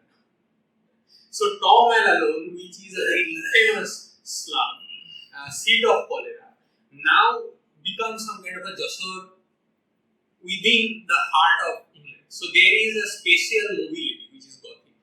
Right? There is an uncanny mobility of space that is happening there. But the Jasor of London is still different from the actual Jasor. Why? Because in India, despite all these big malaria epidemics, there was no really large scale sanitary infrastructure that took shape in its response. Because cholera was perceived as the disease of barbarians, because it's like a temporal stasis, so they are caught in some kind of a time loop. Dipesh Chakraborty usefully calls it the waiting room of history, but we must understand that waiting room is not an air conditioned waiting room, right? Where you are just waiting for your voting rights and so on. It's very much more like a disease chamber where you are swept by all these epidemics. So we need to maybe kind of re-inscribe the social body a bit when we are trying to analyze texts from here. যেমন আরোগ্য নিকেতন, তারা সম্পর্কে আরোগ্য নিকেতন যদি পড়ো, 3 generation ধরে এই ঘটে যাচ্ছে এই গ্রামে, বা ধরো পুতুল নাচের ইতিকথা, মারাত্মক টেক্সট। প্রথম টেক্সট শুরু হচ্ছে একজন তাল গাছে হেলান দিয়ে তার মাথায় বাড়ি পড়ছে মারা যাচ্ছে। That's the beginning of the novel. It's like one of the greatest opening sentences. I can't unfortunately cannot quote the opening sentence because that would be much more powerful. But nevertheless we need to remember যে এটা কেন হচ্ছে, এবং গ্রামে বারবার দেখবে Shashi doctor, তো এবং ডাক্তার ফিগারটা খুব প্রচন্ড পাওয়ারফুল। প্রচুর ডাক্তার ফিগার আছে ইন দ্য রাইটিং অফ বনফুল, এমনকি Hindi literature Premchand, in Fanishwarnath Renu, Mailachar, etc. And there are many Bengali doctors. That's also very important. So এই জায়গাগুলো আমাদেরকে দেখতে হবে। এবার আমরা একটু থিওরিটিক্যাল জায়গায় যাই যে what are the lacuna of medical humanity? What kind of questions that we can ask of it if we are to adopt this discipline in postcolonial beliefs? So we have already discussed some of these questions, but these are in a more formal way. How does the condition of health in the post-colony, and what are the conditions of the health in the post-colony? The long duration of epidemics, that's a big question. It becomes part of the social fabric. So if we read Sharat Chandra, cholera হওয়া, কুকুর বা malaria infested কুকুর, মরে যাওয়া কুকুর, these are the part of the mise-en-scene. The text is often not even concerned with it at the level of diegesis because it's so naturalized in the setting itself. So we'll have to devise a way of reading the so-called setting, which is often conceived as more passive. We're just focusing on the event, right? Instead of that we need to do it. And how does that alter concepts such as outbreak that rely upon a certain measure of normalcy? How do questions of race and caste complicate our understanding of social body? Class and gender, class and gender are slightly more complicated because the body of the lower class woman with its supposed lack of continence became the key template behind an imaginary of the infecting social body. So that's a more standard thing, but here it gets much more problematized by race and caste. For instance, when the water system comes up in Calcutta, there is a text called Jantrodhrito Jal Shuddhi that discusses whether the water of the Ganges, if it is delivered through pipelines, does that still remain ritually pure, even though it now becomes scientifically pure? Does that take away the ritual purity? সেটা কি গঙ্গা জল হিসেবে পুজোতে ব্যবহার করতে পারবে? ওই call খুলে গঙ্গা জলই তো আসছে।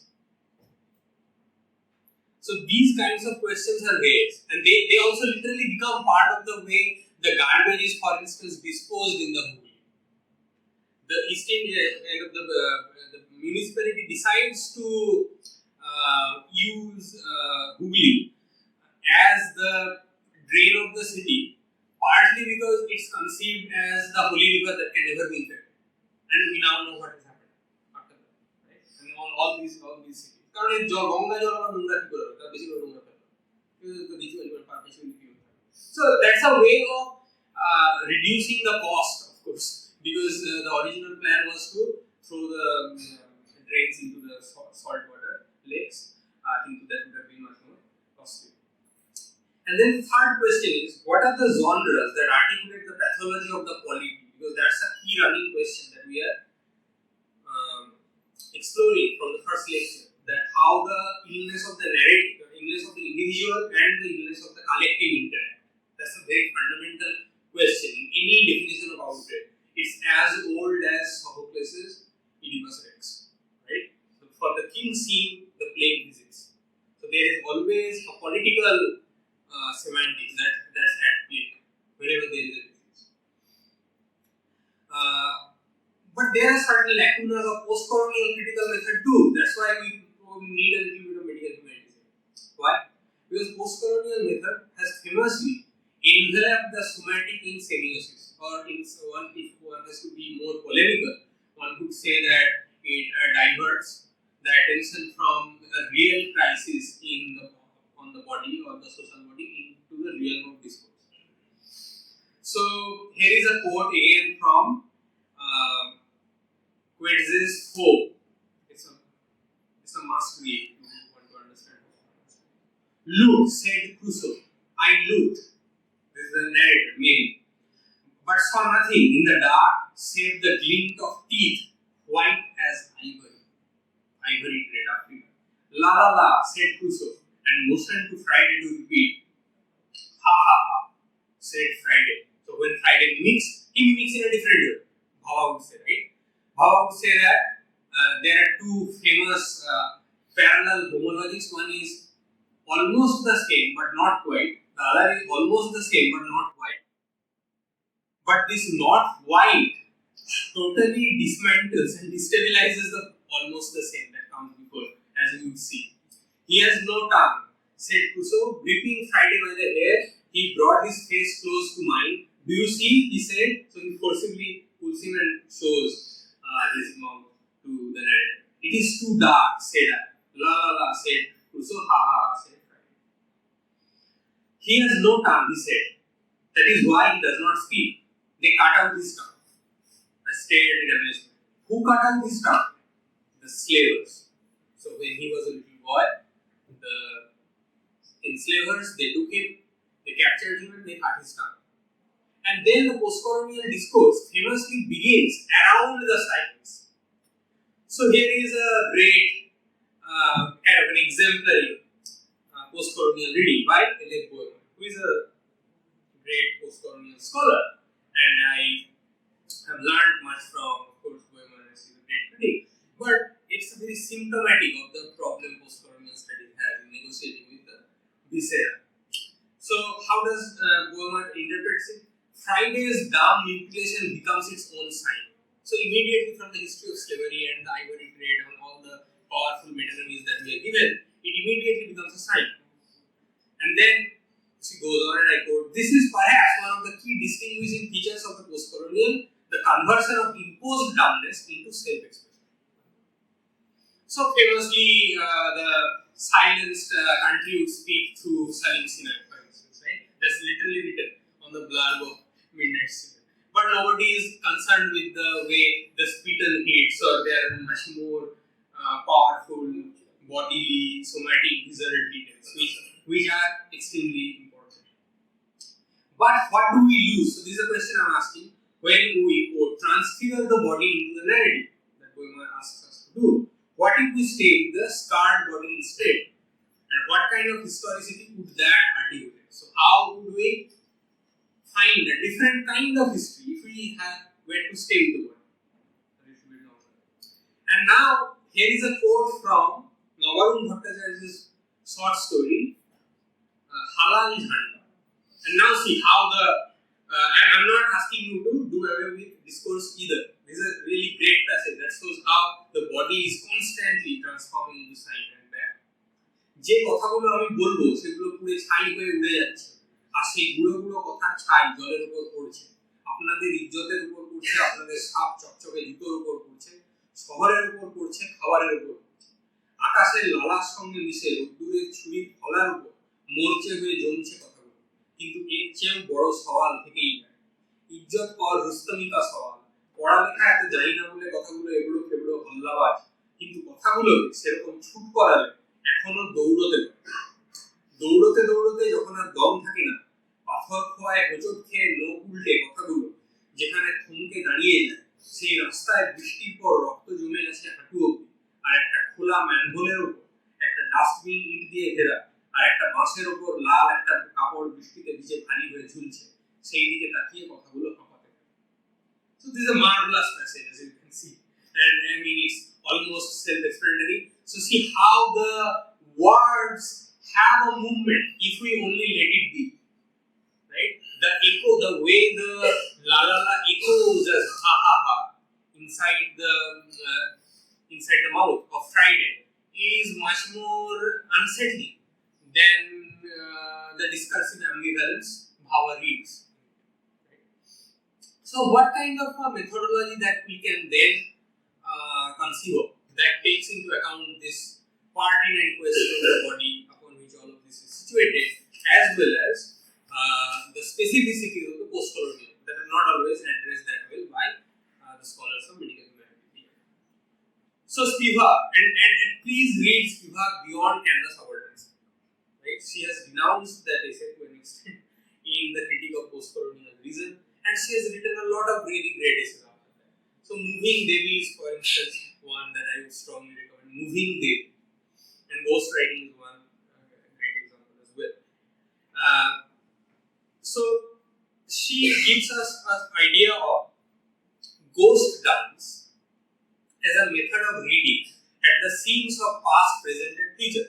Why this temporal passage is important? Because if we read, for instance, Kangal Mansar by Navarun, you would see there are all these epigrams from 19th century texts that are present in a 20th century text at the cusp of 21st century.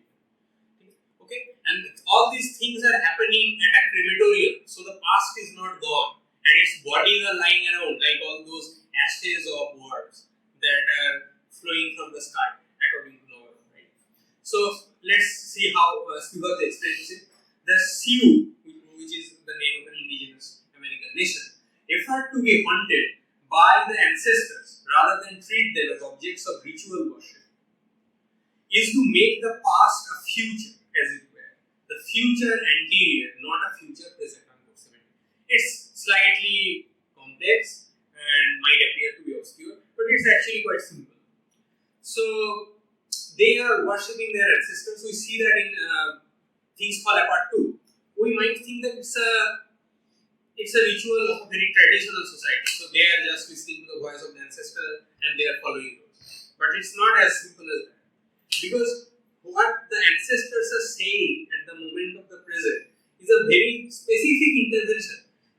It's coming from the future and it's also altering the past in a way. It's also altering the interpretation of past things or past events or everything that has come before.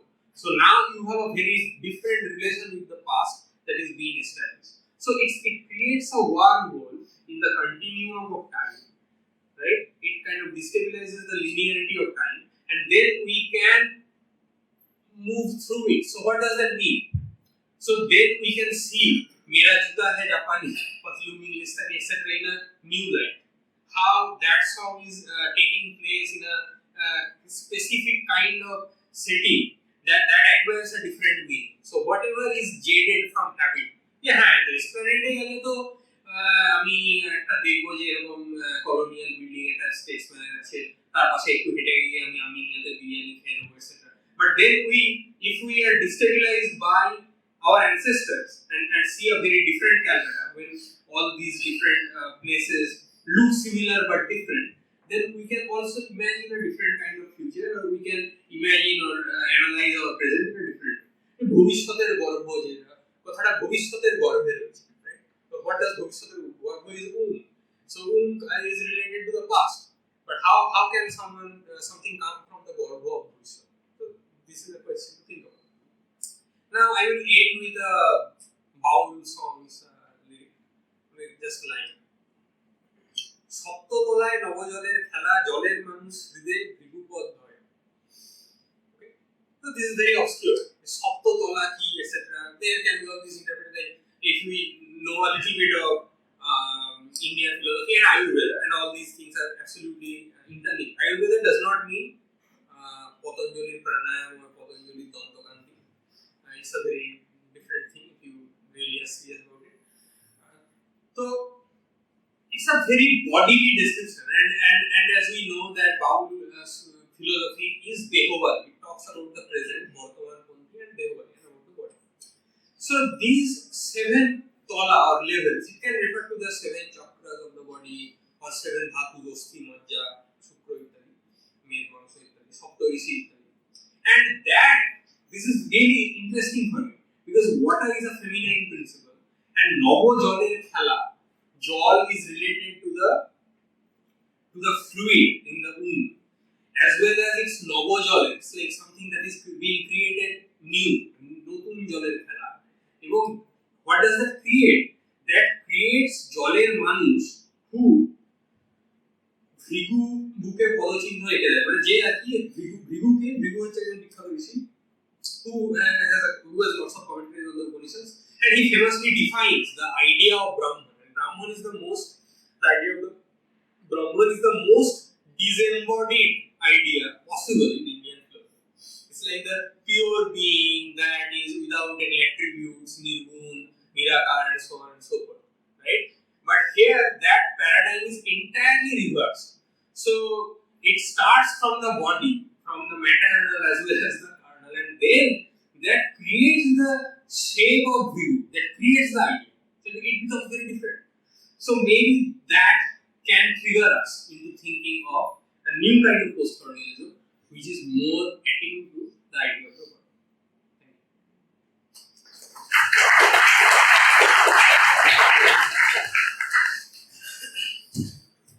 Thank you, Suvendu. Now we have a question and answer session.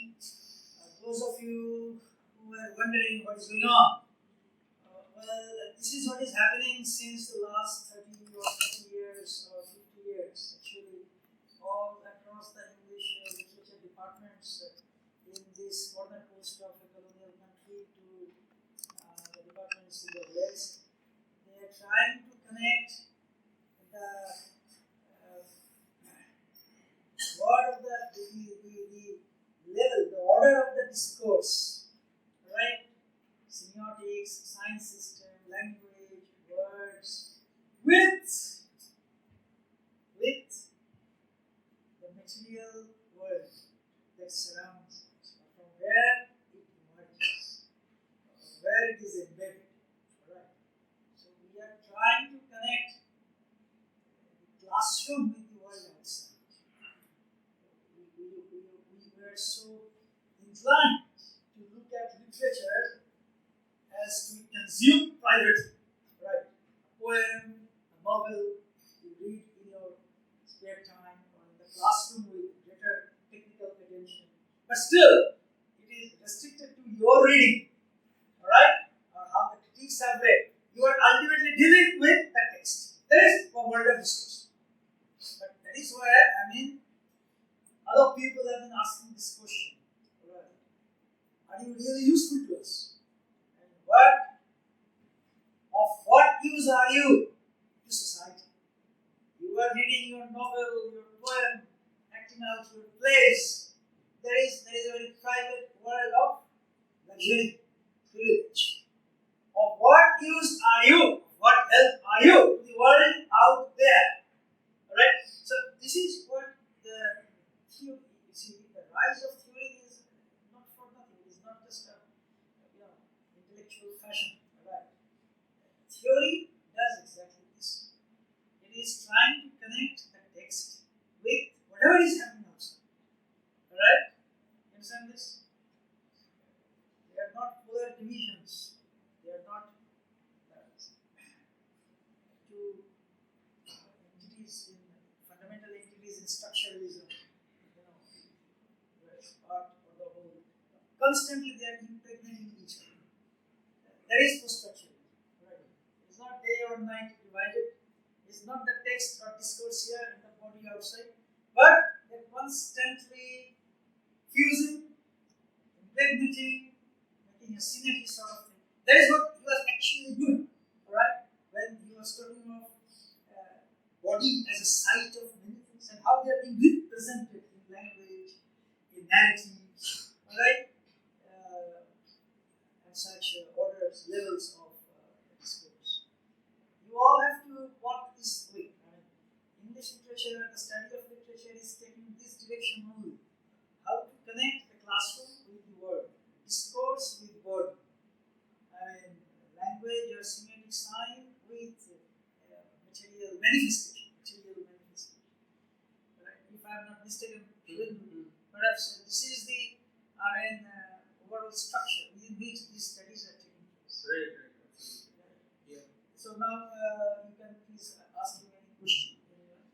And at the end, Professor Divakar Sharkar, now Dr. Divakar Sharkar is, I think, our first registered PhD in the department.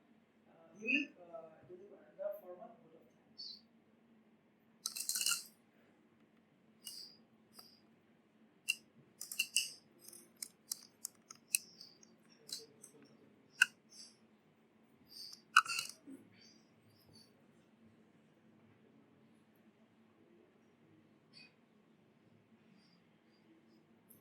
Don't be shy, right? Even if you think that your question is not important or it's not clever enough, or you need to read 10 books before asking the question. Right.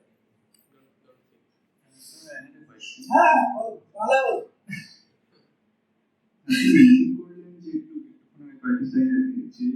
Diseases were used as a method to colonize the Indians. So, could you elaborate on that a bit? No, I actually didn't say that diseases were used to colonize the Indians.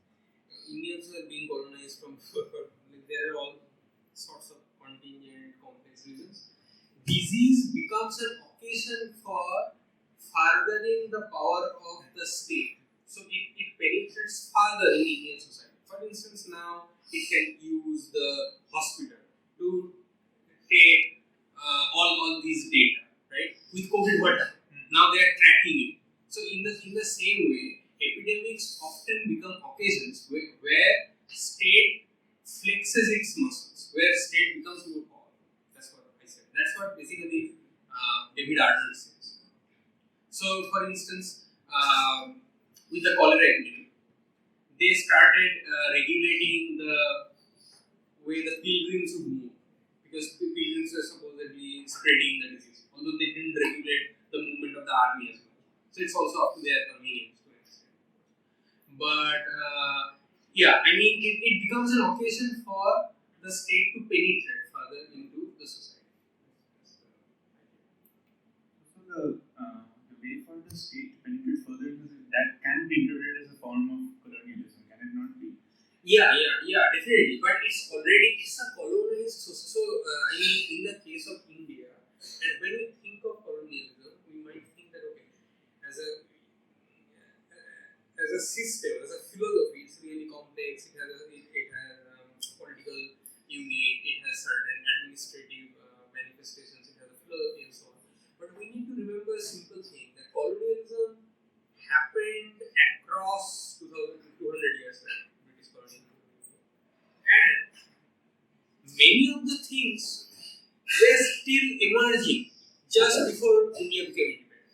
So all of these things did not come together at the same time. So there would be specific moments where a specific thing would be introduced, right?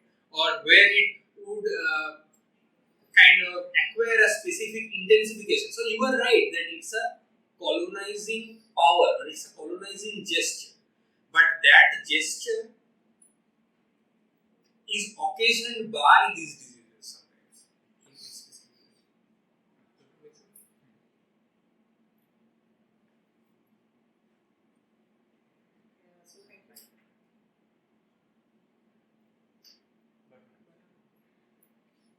Kindly introduce yourself. Okay, so I am Shankar Nari. I just finished my MA from University of Hyderabad. So I didn't study here, but I was a student of computer science in So welcome, Shankar. So my question is, we talk about any disease. We are basically talking about the vulnerability of the body. So does this vulnerability make us more human, or is it something that destabilizes the discourse that which makes us more than human? For instance, when we are thinking about the great state of London in Victorian age, when the river Thames sounds left. So does it not destabilize the whole look of London as the center of the colonial world? It's a very good question. Certainly. So my response would be actually see if you read the order of things, there is a very beautiful passage by Foucault where Foucault says that the human is like a form that was etched on the seashore for a while, just for a flickering moment, and then it gets washed away. So human is by definition very contingent and vulnerable and everything.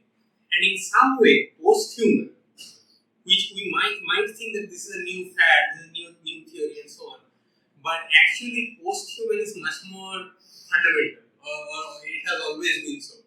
So you are absolutely right that the Great Sting destabilizes the integrity or uniqueness of London as the capital of the world at that point. But at the same time, it also becomes a reflection of how the world actually is. It's not like how we see it in BBC series like Bridgerton and so on, right?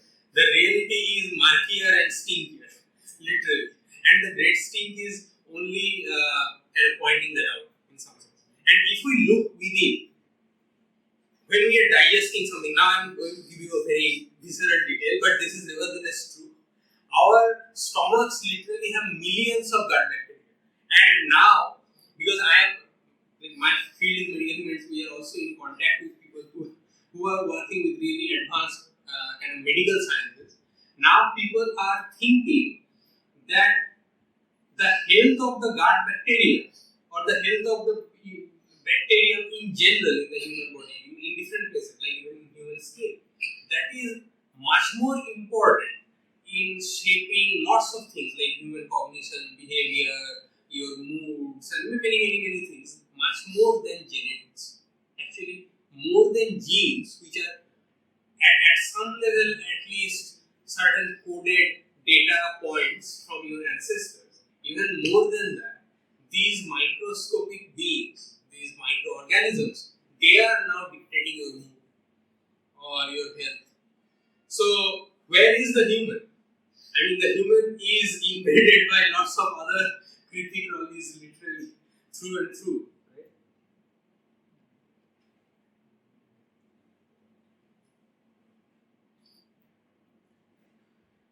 I have two things to say. The first one is related to your first part of the presentation, which is you talked about the maternal body, and also see that in the conceptualization of the maternal itself, there is this disembodied being that is seen as the maternal. For example, look at the Kora. You also see the abyss. In the Gilgamesh or in the Rig Veda, we see that the maternal is a feminine, which is disembodied, it is endless, it is a water body that is bottomless. And from when beings are born and to where beings return. So this lack of measurement, this lack of stratification and this lack of structure itself is like a revolt against the imposition of form or body, which might be seen as a patriarchal and so on. Yeah, that's a very good point. Thank you. actually, you are absolutely right that it's bottomless, it's the abyss, it's the primal darkness, it's the kind of, you see, when a male, for instance, because you talked about the Upanishads, etc., whenever the Brahman is described, it's more, and later even Vishnu, Shiva, everyone, they are beyond the gunas, right? They are guna. But as opposed to that, the Devi is Gunadhar. So there is a difference. It's the originator of the Guna and the Guna resides there. As opposed to that, the male kind of godhead is more like someone who goes beyond the Guna. And that's one way of understanding it could be, yes, it resists the specific contours of the body, the specific mortal body that something takes by being the primal and the limitless and the immeasurable. But also the paradox is every atom of that mortal body is also created by that limitless and that. So it does not. There is no. That's a very Christian notion. When Professor Unnandasu taught Christianity, I mean, while talking about Milton, but he also taught Christianity. He used to say that there is always a fundamental, very narrow but thin crack between the God and the mortal world in the Christian imaginary. That's why Adam and God's fingers do not touch. It can come really close, it can come tantalizingly close, but it never actually touches. But pantheistic religions are somewhat different from that. In that there is no absolute gap between the created world and the creator. That was probably a bit more than what you asked and Yes. Yeah, there's another thing I want to say to the second part of the presentation, which is if I do a reading of Abhidharma Shakuntala and I see that when Dushmanta has come in the grove, Shakuntala is in love and out of desire she falls sick. She is suffering from fever. Right? Now this is seen as a erotic throes or whatever. If we do a post-colonial sort of reading of this text and we see Dushmanta treating him as the outsider colonizer and the grove itself is the colony which has hitherto not been colonized. Okay? And Dushmanta comes and the female body of Shakuntala falls ill out of sort of fetish, I guess, for the land on the outside. There's also this binary between the grove and the outside because if I remember correctly, the grove doesn't have a rotten leaf. All the streams are pure, all the trees are green, but outside the king's retinue is drinking water from the river which has rotten leaves there. Right? So the core itself represents the patriarchal, rotten outsider, the colonizer, and the colonizer. That's a very good point. Actually, you should write a paper. I mean, have you read? I think it's by Bunkin. There is an essay called Miranda Shakuntala where he compares on the different. I mean, yeah, that's a very good point. So, and you should also read Romila Thappar's book Shakuntala, where she discusses the Shakuntala character in Mahabharata and in how the why. Yeah, I don't. I think I'm amazed by your interpretation. I don't have a specific response. You can write it down.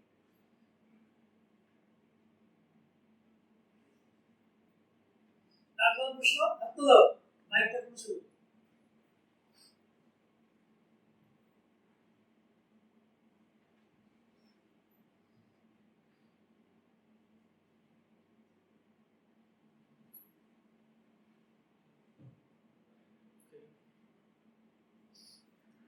আর কত প্রশ্ন থাকবে?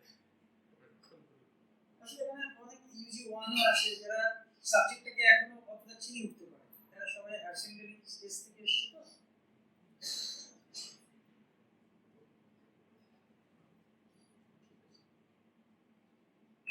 তো প্রশ্ন একটা So my name is Amar Lal. I'm a service. In the first half, you were talking about how the body is becoming a sort of object when you're able to transcend backspace and that. And Would you be a little louder? Yes. Omar is speaking in slightly American accent because actually he's looking in his mirror image. I mean, for the future. He has applied for all American universities. He's a very bright boy. No doubt about it. He's the topper of third year. Right? And he's a prolific presenter of papers all across the world by virtue of internet. Yes. Sir, আপনি বলছিলেন যে the body is becoming an object, right? তো মানে কিভাবে external ওয়ার্ল্ডের সাথে মানে বডিটা মিশে যাচ্ছে and যেটা মানে প্রিভিয়াস আমাদের কনসেপ্টটা ছিল যে the mind and the body stand separate, be it from the source of religion, where in Gita we are reference to the shape and the shape or if we are looking at references from the Ghatak, ওই কনসেপ্টটা ভেঙে যাচ্ছে. Now, when we are talking about Franz Fanon, while he is referring to the body becoming the object due to the effect of colonization in the wretched of the earth, he also refers to how a person, when becoming colonized, finally understands and he tries to make himself suitable to the colonizer, যাতে নিজে মানে আদারের ডোমেনটা থেকে বেরোতে পারে. But at the same time, the person finally realizes যে মানে he can neither completely extricate the colonizer nor fully become the colonizer. তো সেই ক্ষেত্রে মানে নিজের ডোমেনে নিজের কান্ট্রির মধ্যে there is the role of violence and there is the role of domination. তো স্যার এরকম একটা ক্ষেত্রে তো মানে বডিটা and mind can be separate processes because primarily the mind was trying to colonize the colonizer, and finally the body's presence is making the mind work in a different fashion altogether, where the body works in a different way all of a sudden. So where do we stand? What is your take on this? This is a really complex question. So I got up to yes, the colonized cannot extricate from performing certain qualities of the colonizer. So he is like they are mimicking the colonizer and so on. But at the same time, that they cannot assimilate with that. Right? There is also always a bodily difference. So that's why it becomes an object. Yes, এবং মানে bodily difference যেটা থাকছে ওটা কি মানে primarily bodily difference-টা মানে ওদের primary একটা মাইন্ডের ডিফারেন্স আছে, ওই মাইন্ডের ডিফারেন্সটার জন্য they were trying to take the position of the colony. না এখানে একটা আমি খুব তোমার প্রশ্নটা তুমি এটা আরো আরেকবার করে পড়ো, অ্যাকচুয়ালি খুব ইম্পর্টেন্ট একটা পয়েন্ট যেটা টেনজেন্সিয়ালি কোশ্চেনটা রেজড হয়েছে, সেটা হলো যে আফটার অল ফ্যানন দেখবে একটা সেকশন আছে wretched of the earth, a new humanism. It does not come to favor posthumanism because he goes for a new humanism. সেটা হচ্ছে after all, Fanon is a great existential philosopher too. He is in the line of Merleau-Ponty, Sartre and so on. Right? They are his interlocutors too. He's not just kind of angrily writing that whatever happened. So, in existentialism, the primary problem is whenever there are two people, imagine even very bare setting, like waiting for Godot. There is just Estragon and Vladimir initially, but they are self and other of each other. So you are invariably kind of using the other to load all sorts of things, your desires, your kind of the way you assess the self. When you start doing a mirror, yourself is basically constructed always in relation to the other. But what colonial violence does, actually, why the question of Algeria will ever, that essay is called Question of Algeria or something, that's a very important essay by but he suggests is, through the colonial violence, both of them will actually annihilate their initial positions and a new human will be born. It will be neither of those initial premises, neither of those initial selves. So it's very difficult to conceive of an identity politics from Fanon. Fanon does not give any essential ethical valence upon the colonise, যে তুমি colonise বলে তুমি একদম ভালো জিনিসের পরাকাষ্ঠা, আর যে colonise সেখানে একদম খারাপ, তো বটে, কিন্তু মানে ব্যাপারটা এরকম নয় যে ওটা জাস্ট আমি গিয়ে ওখানে গিয়ে এটা ইয়ে করলাম বলে ওটা সলভ করবো, হবে না। It will create something new because we'll break through this mirror. That's the main point. So ultimately it's also about going, মানে এই মাইন্ড আর বডি দিয়ে তুমি যেটা বলছো, it will destabilize this mind body dualism that it initially begins with. That's very true. Yeah. Destabilize বলতে sir মানে finally mind আর বডিটা merge করে যাচ্ছে, মার্জ করছে না নেসেসারিলি, কিন্তু দুটোই নতুন হচ্ছে। মানে একটা হচ্ছে যে কি বলবো, আর যদি কি আপনি একটু এক্সপ্লেইন করবেন, আমার মনে হচ্ছে যে আপনি এটা আমার চেয়ে বেটার এক্সপ্লেইন করতে পারবেন। আমি কি বলতে চাইছি আপনি অবশ্যই ভালো বলতে পারবেন। এই যে আমরা যখন এই যে ইন্ডিয়ান যত সিস্টেমস অফ ডান্স, সেখানে কোনটা ফেমিনিন আর কোনটা ম্যাসকুলিন, তাই না? আমরা ভাবতে শিখেছি যে this is traditionally performed by women, মানে তো নয়। হ্যাঁ, মানে এই যে বাইনারিজের কনস্ট্যান্ট একটা সিনার্জি, একটা এক্সচেঞ্জ, একটা ইমপ্রেগনেশন, এটা মানে কিন্তু এটাই যে কিছুটা ওর নিলাম, কিছুটা আমার নিলাম, কিছুটা রিজেক্ট করলাম, কনস্ট্যান্ট একটা ইভলিউশন। হ্যাঁ, কনস্ট্যান্ট ইভলিউশন। আলটিমেটলি এটা কোনটা ইনিশিয়াল পজিশন থাকবে না, অঙ্কের মতো হতে পারে, এক্স ওয়াইটা আলাদা হবে, আবার সেটা এক্স ওয়াইটা আবার একটা x1 y1 তৈরি হবে, এরকম করে হতে হতে একটা অন্য কিছু হবে, ওটা আগের মতো কেউই থাকবে না পুরো জিনিসটা। অঙ্ক দিয়ে শেষ অব্দি বুঝে জিআইতে ভালো হবে তোমার, বুঝে যাচ্ছে।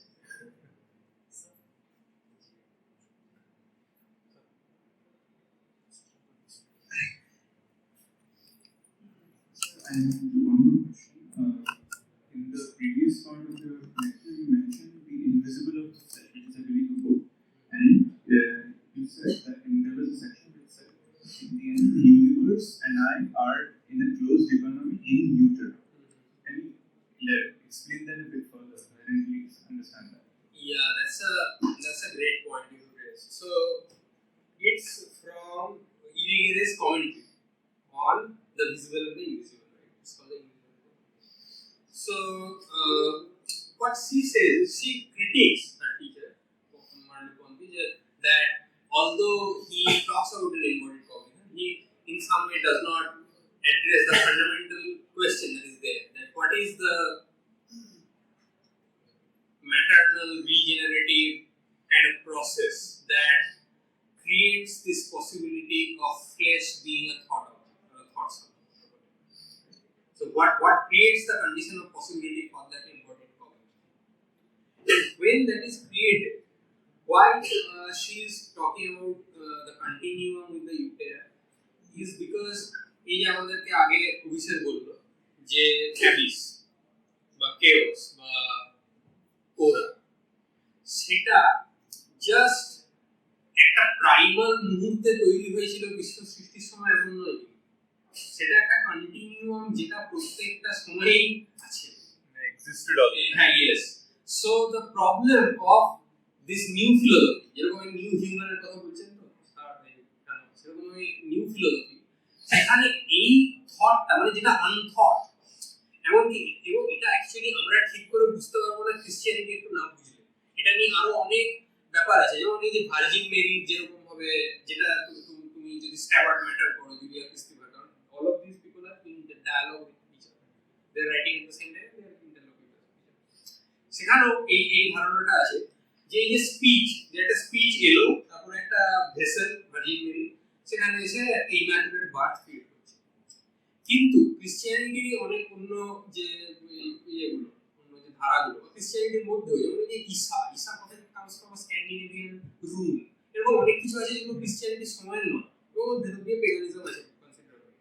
তো এবার সেইগুলো মানে ম্যাটারনাল বা কার্নাল বা ফেমিনাইন যেটা, সেটা হচ্ছে এই টেম্পোরালিটিটা যে কখনোই চলে যাচ্ছে না, বা সবসময় যে প্রত্যেক মুহূর্তে উই আর থিঙ্কিং দ্যাট এই ক্লাসরুমটা স্টেবল, এখানে আইডিয়ার এক্সচেঞ্জ হচ্ছে, হঠাৎ এখানে ভূমিকম্প হয়ে আমরা মারা যেতে পারি। So the maternal and the chaotic and the primal is always brewing everywhere, in every inside our gut, outside this window, everywhere. প্রজন্ম একটা এক্সট্রিম এক্সাম্পল দিলাম, কিন্তু ব্যাপারটা এরকম। আমরা এই ফিলোসফির এই যে ল্যাঙ্গুয়েজ থেকে ল্যাঙ্গুয়েজ যে কন্টিনিউয়ামটা, সেটা অ্যাকচুয়ালি প্রজন্ম ফ্র্যাজাইল একটা continuum, that can be cut off at any point. এই যে কালি দেখছো সবের উপর দাঁড়িয়ে আছে কেন? Continuous time which is then cut by the time of the kairos, time of the crisis, but which is also the possibility of a new beginning.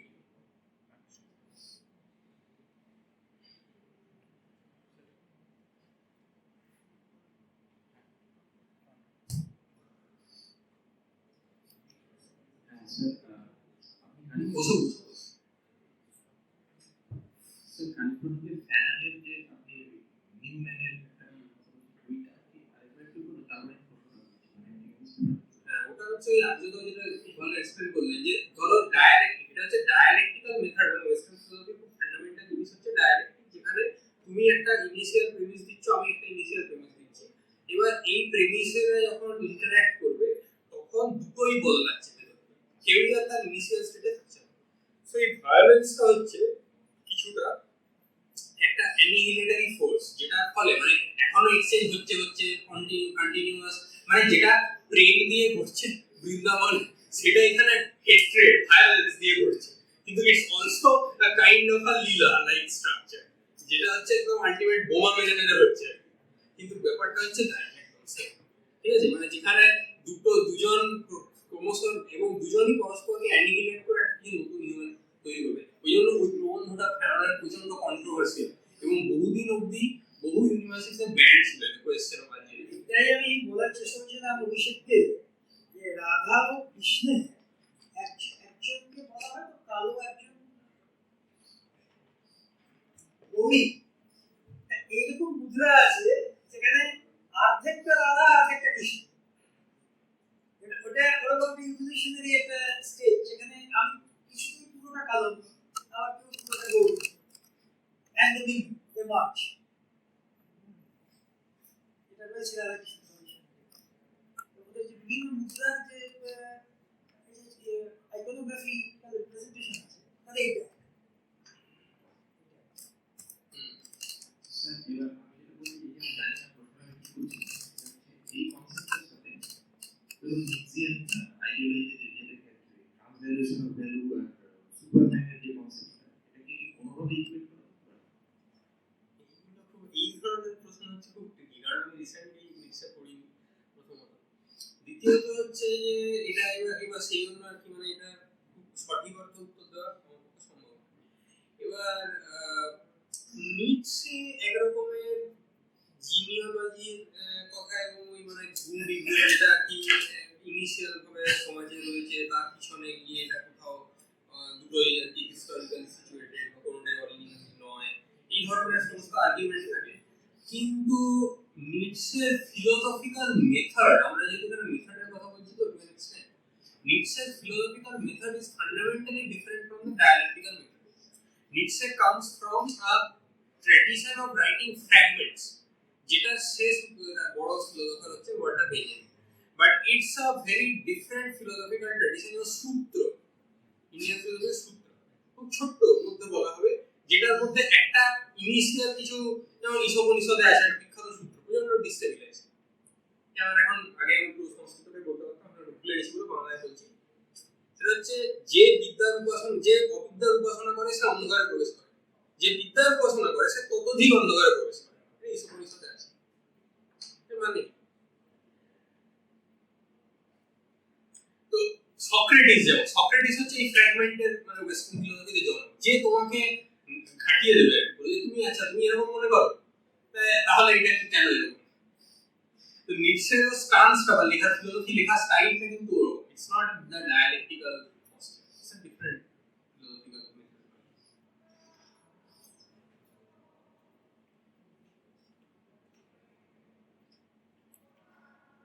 Sir, আমার এই নিউ হিউম্যান নিয়ে মাইন্ড রিলেটেড টু ইউ বলেন যে when two ends meet and they create a new human being entirely through struggle.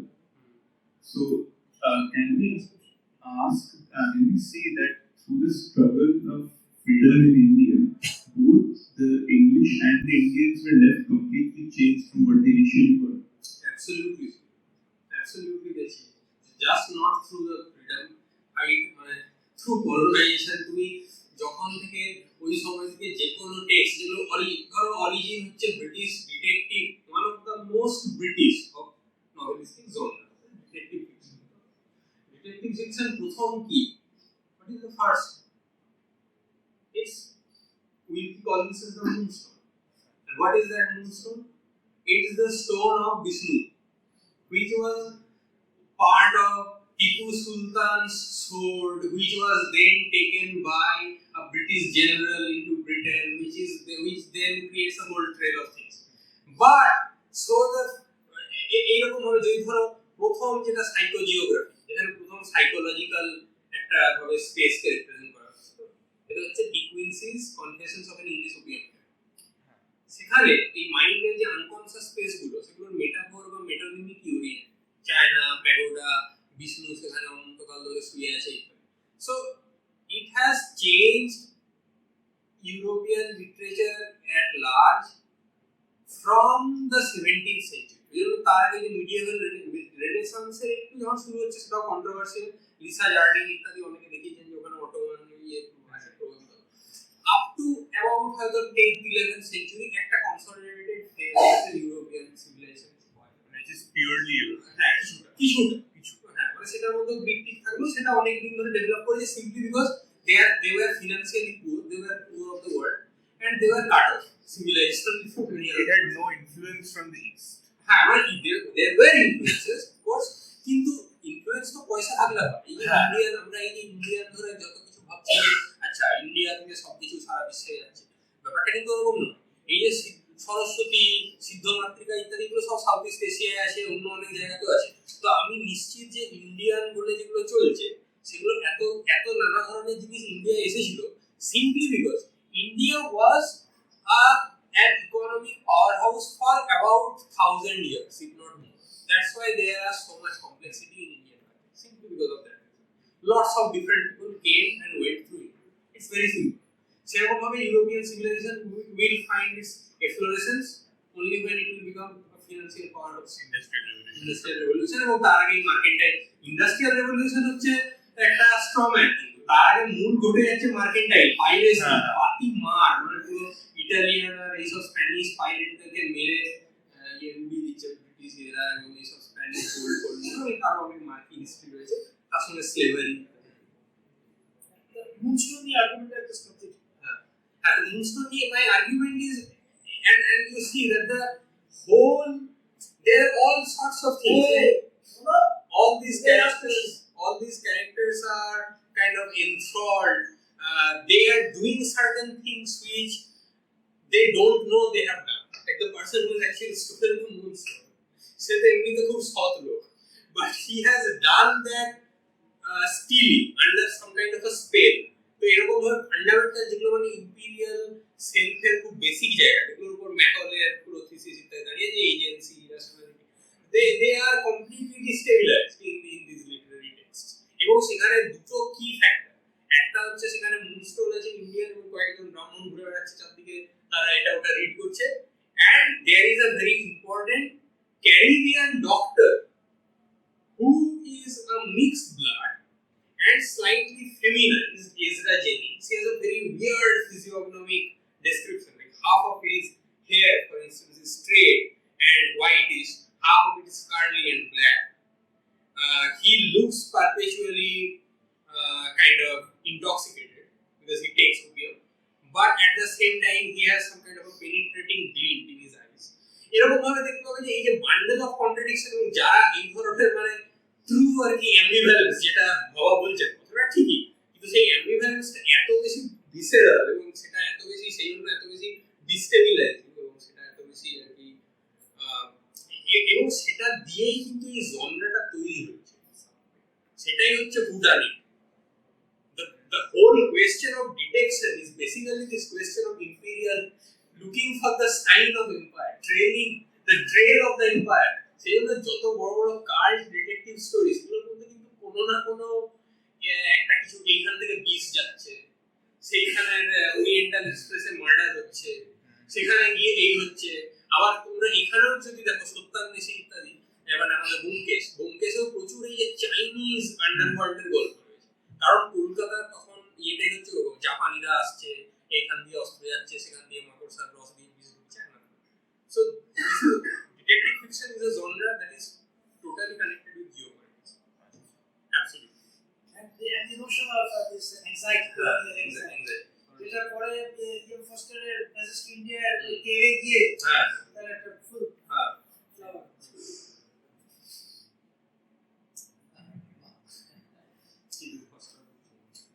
So I think we have come to an end of a very engaging discussion. Right? I found some of you were dozing off, but many stood yet or sat yet. Right? The second half to listen to Suvendu. Right? Thank you so much for having this patience. I now request Professor Ghatak to deliver the formal vote of thanks.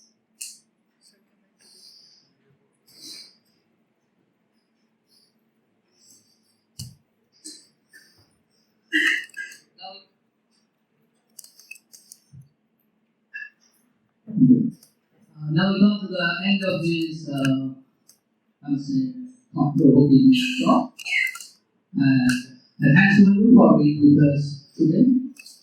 And I really like the way he has mixed his new world knowledge with previous one.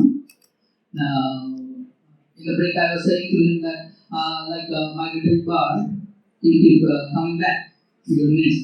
Whenever he finds time, it's very gracious of him. He keeps coming back. And students, you may draw inspiration from this language video. Someday, you also may work your way up to the podium as well. And we'll be very glad to arrange your talks in the future. Thank you. Thank you for being with us. Special thanks. Thank you, students. Thank you.